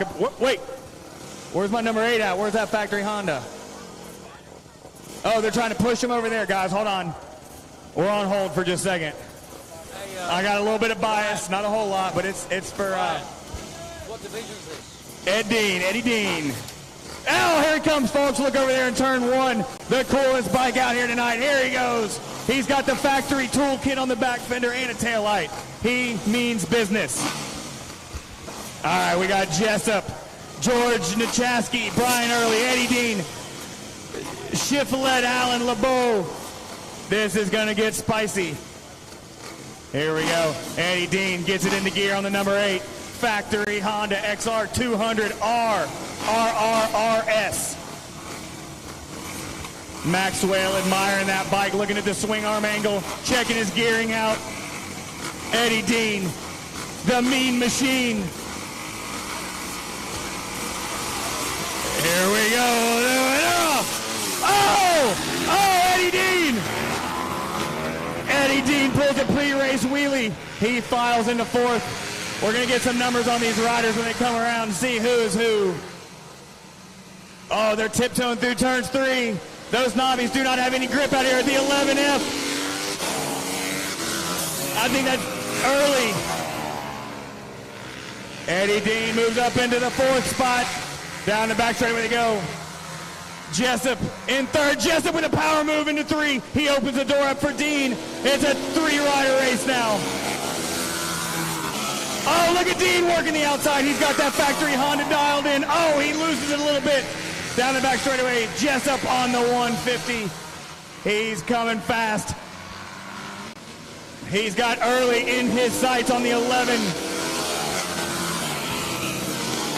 I think that's a 450 out front. Jessup gets the power down on the 150R. Early doesn't have enough power to spin the wheel, so he is hooked up. Jessup working the outside. This is getting good, folks. Oh, Jessup gets a little wide. Oh, he almost takes out the bathrooms. He gathers back in, files into second place. Early still holds on to a slight advantage over Jessup and Eddie. Oh, Eddie's going around the outside. This is a big flex. Oh, they're too wide at the line. Eddie at the inside. They're 3 wide going into 1. Oh, my Lancel. Who's it going to be? Oh, Jessup gets a short end stick. Here comes Eddie. Oh, we got a new leader. Oh, man, look at Eddie Dean out there. Eddie Dean up to the front. Here comes the 11F, Early. Brian Early, he runs a little bit wide, opens the door for Jessup, can't quite make the pass stick. Early down the back straightaway, gathers another gear to try and hold on to that factory Honda 200R. Oh no, he about loops it out. He loses the spot to Jessup. Now let's see if Jessup can reel in that other Honda. It's factory Honda 1-2 right now. Eddie Dean qualified 4th. He said he wasn't showing all his cards until the feature. He's got a stacked deck. 2 to go at the line for your leader. Eddie Dean first. We got Jessup running second now. He's trying to close up to your leader. Brian Early has given up his fight. He's going to try and hold on to the final podium spot. 1 more to go for Edward Dean. Eddie Dean with a quick look back over his shoulder. He's got about 5 bike lengths going into turn 3. Jessup with one final Hail Mary. Can he make it stick? No. Eddie Dean to the point.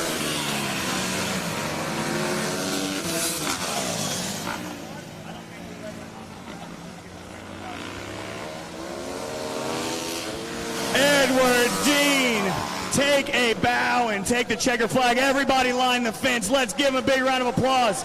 Are you not entertained by Eddie Dean? Oh, he waves. Hold on, he's coming back around. He said, I earned that. Tell him he's got to do a victory wheelie. Let's hear it for him, folks. Edward Dean. Edward Dean, the mean machine. Oh, he misses the shift. It's okay, though. It's just a cool-off lap with the checker flag. Almost fell off my stool up here getting so excited over that race. Where's our 65s at? We need them to come on out here. All right, folks. Edward Dean will be available in the pits for autographs.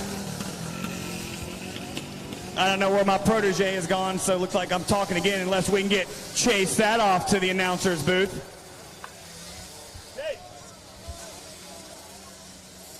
Oh, Chase is in it to win it, folks. We got a special celebrity announcer, Factory Honda Superstar. He's got almost the most amount of podiums in the AFT Series this year. He's going to be called the problem child, Chase Sadoff. Chase, we want you to call this 65 race. What do you think? Heck yeah. Yeah, I'm stoked for this one. This is going to be a barn burner, if you know what I mean. Waiting for the green light right now, waiting for everyone to get lined up. We got Nickens on the inside. Here we go.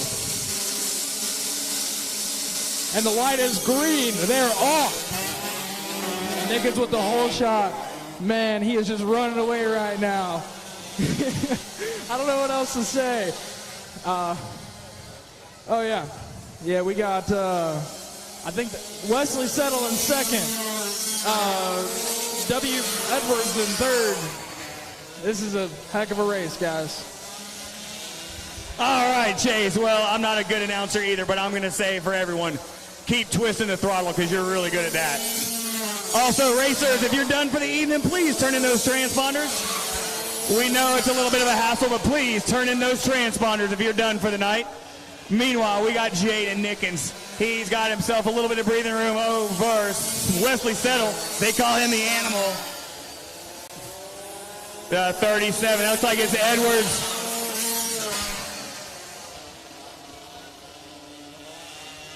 Nickens having himself a smooth race, but Settle not losing track of him. Settle trying to keep him a little bit honest. Here comes our battle for the final podium spot.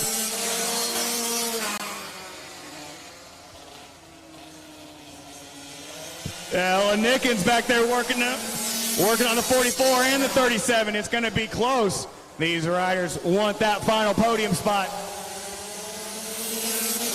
It's still Edwards with the point. Look at Nickens working the outside. That is a little lady, folks, and she does not care. She don't care what you have to say about it. If she's going to pass you, you've got no control over that. It's going to happen. She's working on Edwards. Edwards running a very smooth line there. Nickens looking around the outside. Meanwhile, Jaden Nickens still leading, but Settle's closing that gap up. The battle for third's getting extra spicy. Nickens working on Edwards. 2 to go for your leaders this time by. We're going to focus back on the battle for third, the final podium spot. Edwards got it in control, but Nickens has other plans. She does not care who you are. You give her an inch, she's going to take a mile. With 2 laps to go for her. White flag out for your leaders. Into turn 3. White flag out for these. Meanwhile, Jaden Nickens going to take the checker flag on the 17, followed by Wesley Settle. But the battle for third is still hot as ever. Ella Nickens looking for everywhere around Edwards. Edwards running a flawless race for third. Looks like Edwards is going to get the final podium spot unless she can make it happen. Here we go. No, it's going to be Edwards. What a race. Holy guacamole. And Jaden Nickens says, give me that checker flag. I earned it. Hometown hero, folks, right here in Virginia. Jaden Nickens. Up next, 450 amateurs. Usually one of our bigger classes, a little bit smaller tonight, but the action is going to be intense.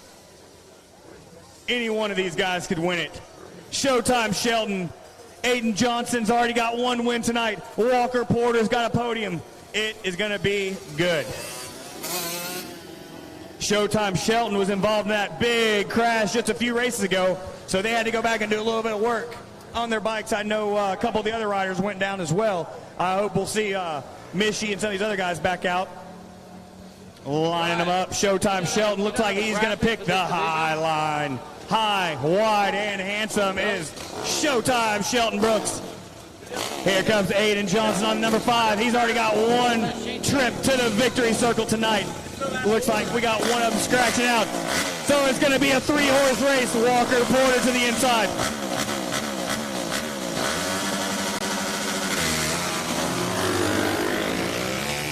It's Showtime Brooks with a whole shot. Walker Porter, Aiden Johnson side by side. Walker Porter with the inside. Had a little bit easier on the inside there. Showtime Brooks says, I got something to prove.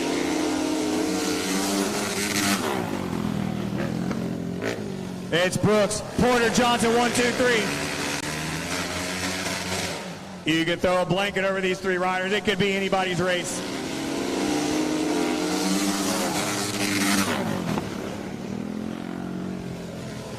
Brooks still leading the way. Porter trying to close up the gap. They've dropped Aiden Johnson a couple bike lengths now. He must have made a mistake somewhere. Brooks out front, Porter right on his rear wheel now, folks. The Alabama Slammer is chasing down the Showtime Brooks. Showtime Shelton, he's in defensive mode right now because Walker Porter is looking for a way.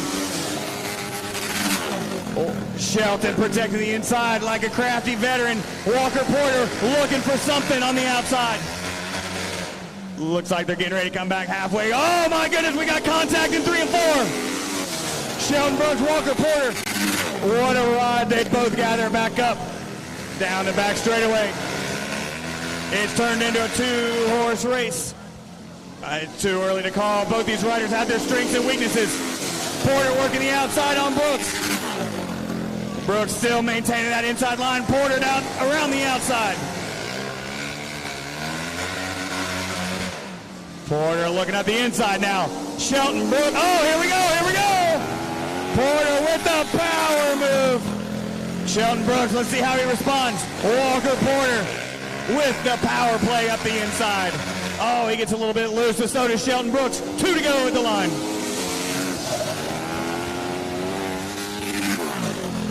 Aiden Johnson still running a lonely third. He's got money in the bank already, so he's not too dissatisfied. Walker Porter looking for his first win of the night. Sheldon Brooks looking for his.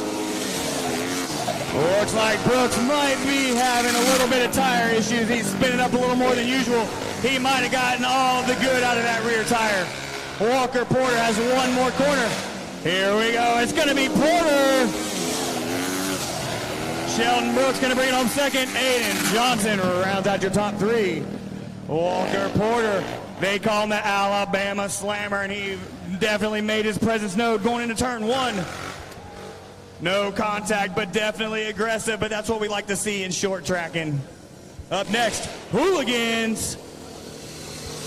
Who's ready to see some big twins on the track?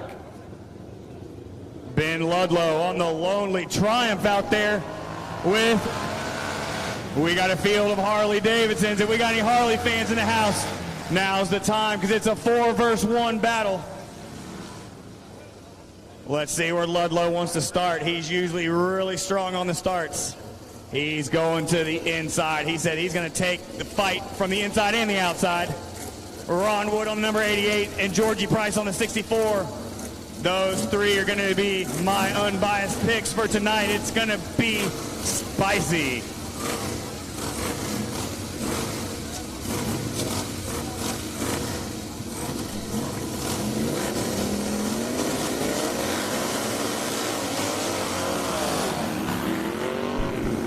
It's Price with the whole shove, and here comes Ron Wood up the inside of Price.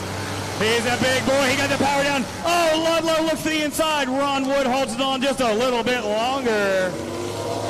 Georgie Price to the point. We're used to seeing him on the number 71. I'm not sure if he got a new ride or what, but he's putting that 64 to use. I remember that number well.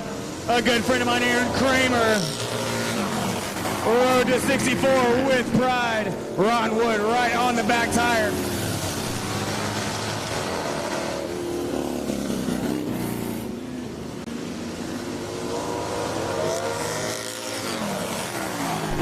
Georgie Price still maintaining a slight advantage over Wood.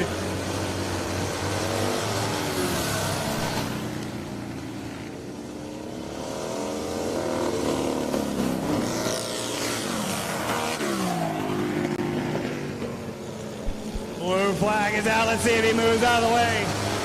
1, 2 gets cleared. Can Ben Ludlow get through? No, Ben Ludlow gets roadblocked in turn 3. Price still leading over Wood. It's a 2-horse battle now. Ron Wood's a short track specialist. If there's a way around Price, he will figure it out. But Price, he's running a perfect line. He's got that left leg out there. He's asking to get that thing clipped. This is short track, and Ron Wood's being awfully polite back there in second.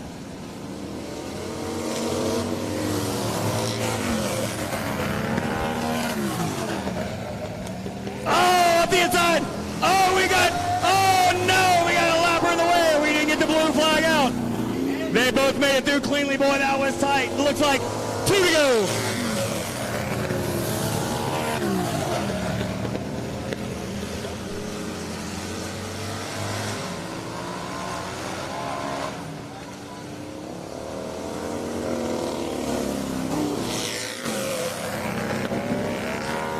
White flag is out. Oh, they're going to get Ron Wood's going for it. Oh, they get a little contact down the back straightaway. No harm, no foul. Georgie Price. Oh, here we go.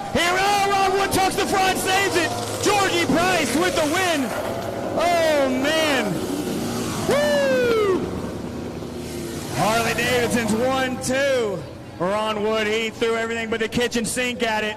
He tucked the front. He might have ground the cases out going in 3 and 4. I don't know, but he gave it every last bit. Up next, Mad Dogs. Squealing the tire on these big hooligans. What a race. Hey, Mad Dog. Huh? Mad Dog. Hooligans never disappoint, and that's exactly why. What a race that was between the 64 of Georgie Price and the 88 of Ron Wood. man, those guys were going after it in that Hooligan main event. And that's what we expected to see, and that's exactly what we got right there. Hooligans never fail. They never disappoint, and those guys go hard. But out on the track now, our Mad Dog class, these are 150cc air-cooled machines, 150cc and or up to 150cc air-cooled machines, should I say. As Burris takes the inside starting position, followed by the 21 of Woods.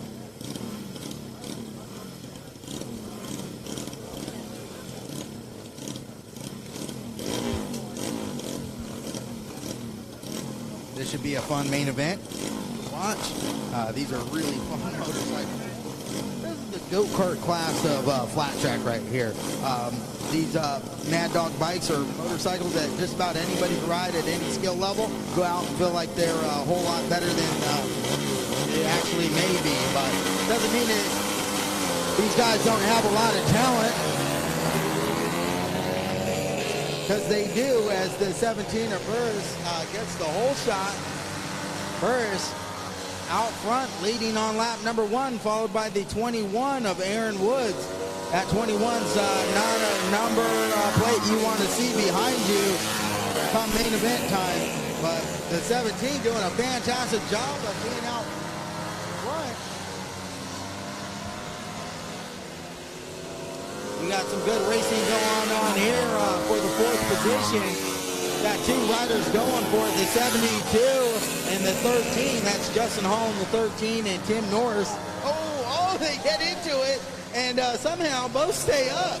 I've never seen 2 motorcycles come together for a longer period of time than that, and somehow the 72 and 13 both keep it on 2 wheels.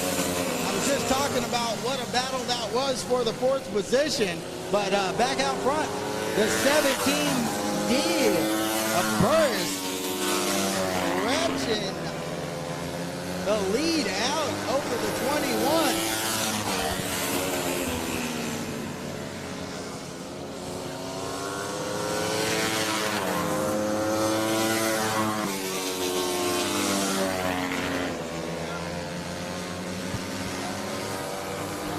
Halfway flags out. This one's halfway over. Burris is halfway home.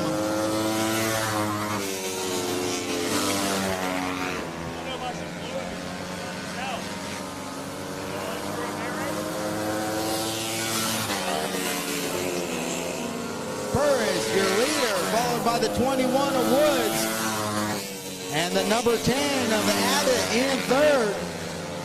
1, 2, 3 spread out, but look at this battle for 4th between the 13 of Justin Hall and the 72 of Tim Norris. I mean, you would think they're racing for a national championship back there.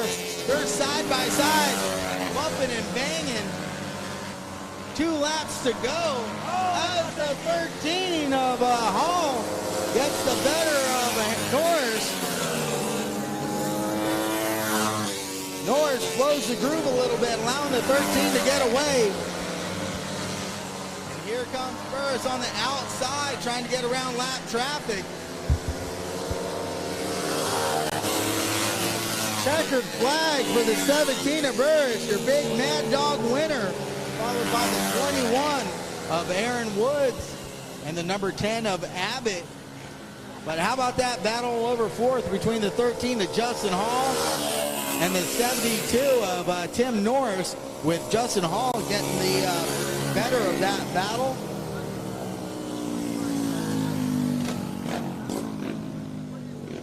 Like I said, it looked like they were racing for a national championship back there in 4th. I've never seen 2 motorcycles come together and bump and bang longer than those 2 Mad Dog bikes. All right, racers, if you're done for the night, please go ahead and turn in those transponders. Please, even if you're racing tomorrow, we want to put them on a full charge overnight, so please turn in your transponders. All right, folks, we got 2 main events left tonight. Up next is the 40 plus, and look at this, it's the 64 of Kenny Dolan. This guy rides the 50 plus, the 34 plus, which if he rides the 50 plus, he's automatically qualified for the 40 plus. Winsett has a little thumb issue. Looks like he's going to need some stitches on that, so he's going to be a scratch from this main event. As the 64 of Dahlin lines up next to the 96A and the 27C of Boyle. Greg Boyle on the 27C. On the outside is the 25A, Tom Boscher, and the number 8 of David Lotz. On the back row, the 383 of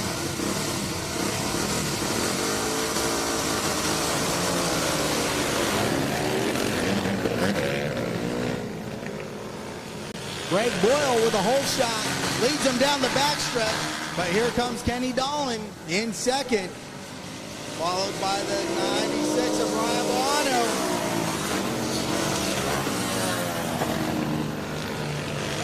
Boyle, Dahlin, Boano, 1, 2,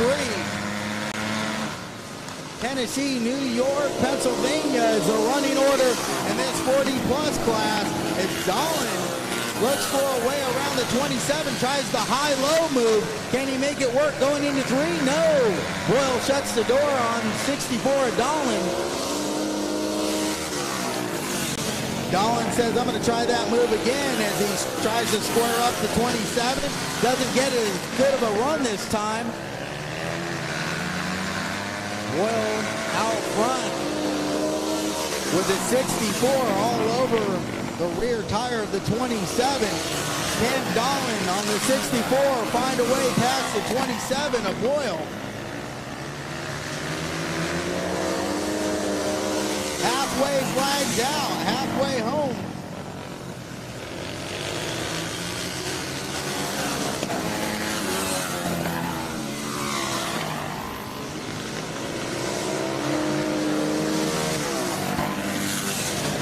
With a big move on the outside.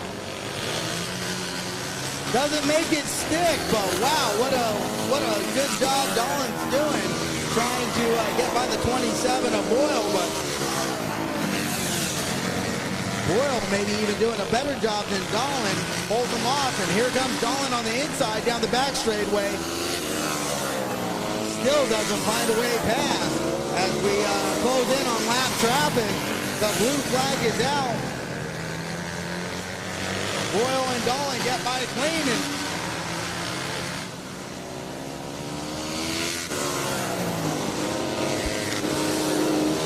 white flag out now. It's now or never for Kenny Dahlin. We'll see anything can happen in 3 and 4, but Boyle does a good job, and Boyle is going to win it over Kenny Dahlin in the 96 Toronto. That's your 1, 2, 3 running order in the 40-plus main event. Now, folks, this is the one we all been waiting for, the big boys.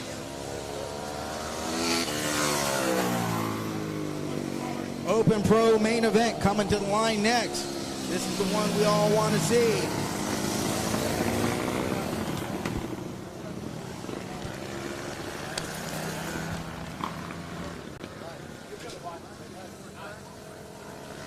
Hey, Rod, Open Pro.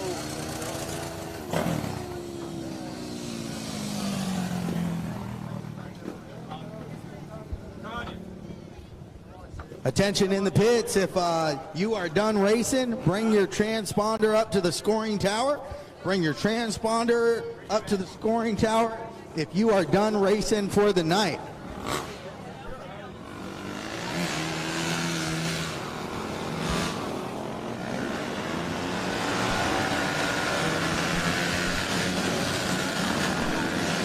Open Pro main event coming out onto the track now.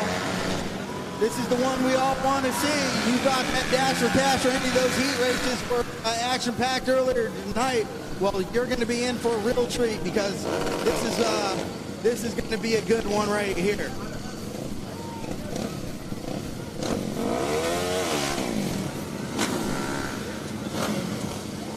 #13, Morgan Mishler. We have any Morgan Mishler fans in the house tonight? This guy's been on fire. He's won both of his heat races. He won the first main event tonight. He won the Dash for Cash, and now he's on the pole for this final main event. He's lined up next to the 21, the factory Yamaha rider, Trevor Bruner. Lining up in the third spot, the 18, Max Will, out of Australia. And then the 8 of Trent Lowe, the 22, Jonathan Conaby, and the 29 of Nick Henderson.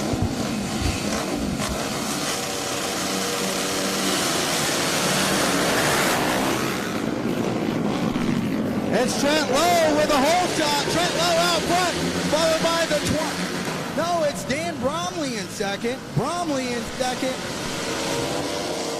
A lot of bumping and banging in the back. Whoa, Sadoff and Raggio get together. They stay up on two wheels somehow, but Trent Lowe's out front. It's the Turner Racing Hondas in 1 and 3 positions right now. And Bromley in second. It's Honda, Yamaha, KTM.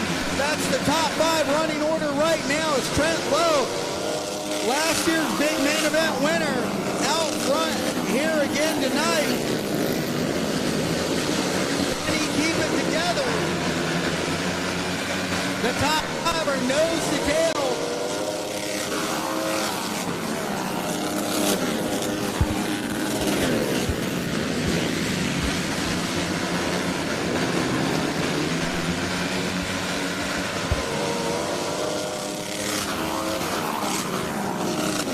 Trent Lowe out front, starting to put a little distance between himself and the 21, or the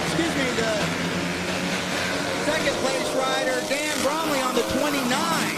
It's the 21 that's in fourth behind the 13 of Michelin.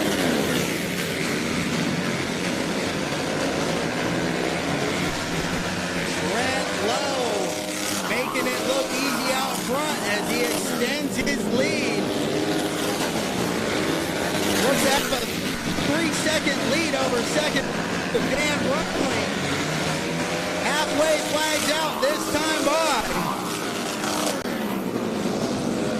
It's Lowe, Bromley, Mixler, Bruner, Maxwell, and here comes Chase Sadoff, who is rebounded from a early main event incident run-in with Tyler Raggio.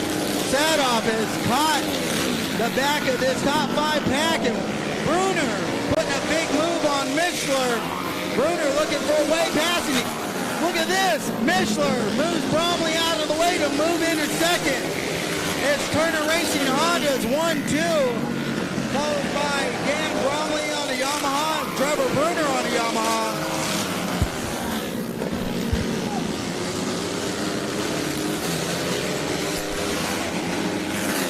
Trent Lowe out front, pulling away from the field. With Morgan Michelin in second. Now that he's by Bromley, Michelin looks to be putting some distance between himself and the third place rider, Bruner. 2 laps to go for Trent Lowe. Maybe too little too late as Trent Lowe has a huge lead.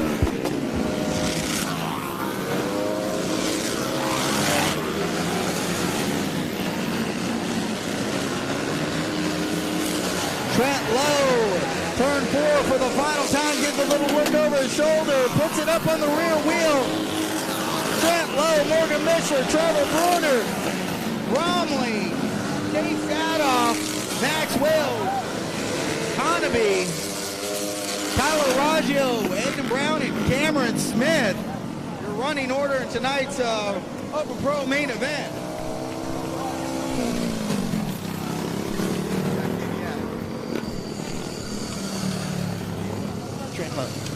Trent Lowe, your big main event winner tonight.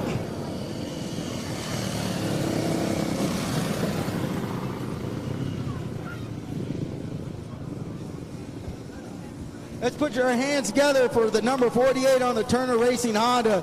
Trent Lowe, your big winner here tonight. Trent revs up the bike. That has to feel good for Trent. As he makes his way back to the pit, these guys got to regroup. They're to do it all. Racers, don't forget those transponders, please. I think that was Robbie Bobby interrupting on the mic there. He's probably wanting to put a word out to all the riders in the pit. If you could return your transponder to the scoring tower now, that would be great. Riders, if you still have a transponder on your motorcycle, make sure you get it back to the scoring tower. The sooner you could do that, the sooner everybody can get out of here. We're going to do this all over again tonight on the big half mile. Saluda, Virginia. One of the best half miles in the country. It's going to be super fast, high banked clay half mile racing. And wow, if anything was a preview of tomorrow night, we're going to be in for a real special treat. I want to thank all of you for coming out and being part of tonight's RVA Flat Track program. Also, a big shout out to all of our sponsors, B&M Masonry, Law Tiger Motorcycles, Dunlop Tires, Law Tigers, the Christian Motorcyclists Association, the Turner Racing family, and Turner Racing Honda team for all their contributions to make this event what it was tonight, and of course for the to the entire RVA Flat Track crew for doing a fantastic job tonight. All of our officials and corner workers and flaggers and scorers. What a great night of racing. Thank you all for coming to RVA Flat Track. We hope to bring this event back every year and make it bigger and better, and I think we did a good job of that tonight. And so thanks everybody for making tonight what it was and so great. Awesome.